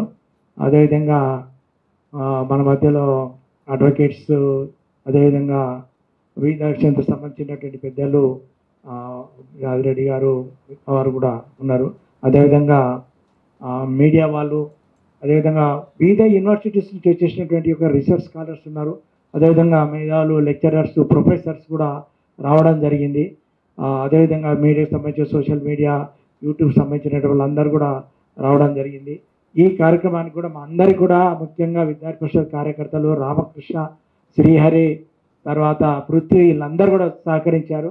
వారందరూ కూడా మాకు సహకరించి మాకు ఈ ఆలోచన తీసుకొచ్చినందుకు మా ఎంఎంఆర్ఐ తరఫు నుంచి ఈ కార్యక్రమానికి వచ్చినటువంటి వక్తలకు కావచ్చు, ఇక్కడికి వచ్చినటువంటి మేధావులకు, రీసెర్చ్ స్కాలర్స్, మీడియా వాళ్ళకు, తర్వాత వివిధ క్షేత్రాల్లో వచ్చినటువంటి అందరికీ కూడా పూర్వ విద్యార్థి పరిషత్ కార్యకర్తలకు, ప్రస్తుత కార్యకర్తలకు అందరికీ కూడా అందరికీ కూడా ధన్యవాదాలు చెప్తూ మాకు సహకరించారు. ఇదే విధంగా రాబోయే రోజుల్లో ఎంఎంఆర్ఐ సంబంధించినటువంటి యొక్క కార్యక్రమంలో మీరు అందరూ కూడా ముందుకు తీసుకెళ్ళడానికి సహకరిస్తారని చెప్పి ఆశిస్తూ ఈ కార్యక్రమం మాకు ముఖ్యంగా బీరం వెంకటరెడ్డి దీన్ని అంతా కూడా కోఆపరేట్ చేసి ఈ యొక్క కార్యక్రమం మొత్తం కూడా ఒక రూపాన్ని తీసుకొచ్చారు. బీరం వెంకటరెడ్డి గారు ఎక్కడున్నారు ఒకసారి వస్తే బాగుంటుంది. బీరం వెంకటరెడ్డి గారు, సో వారు దీనికి మొత్తం కూడా రూపకల్పన చేయడం జరిగింది.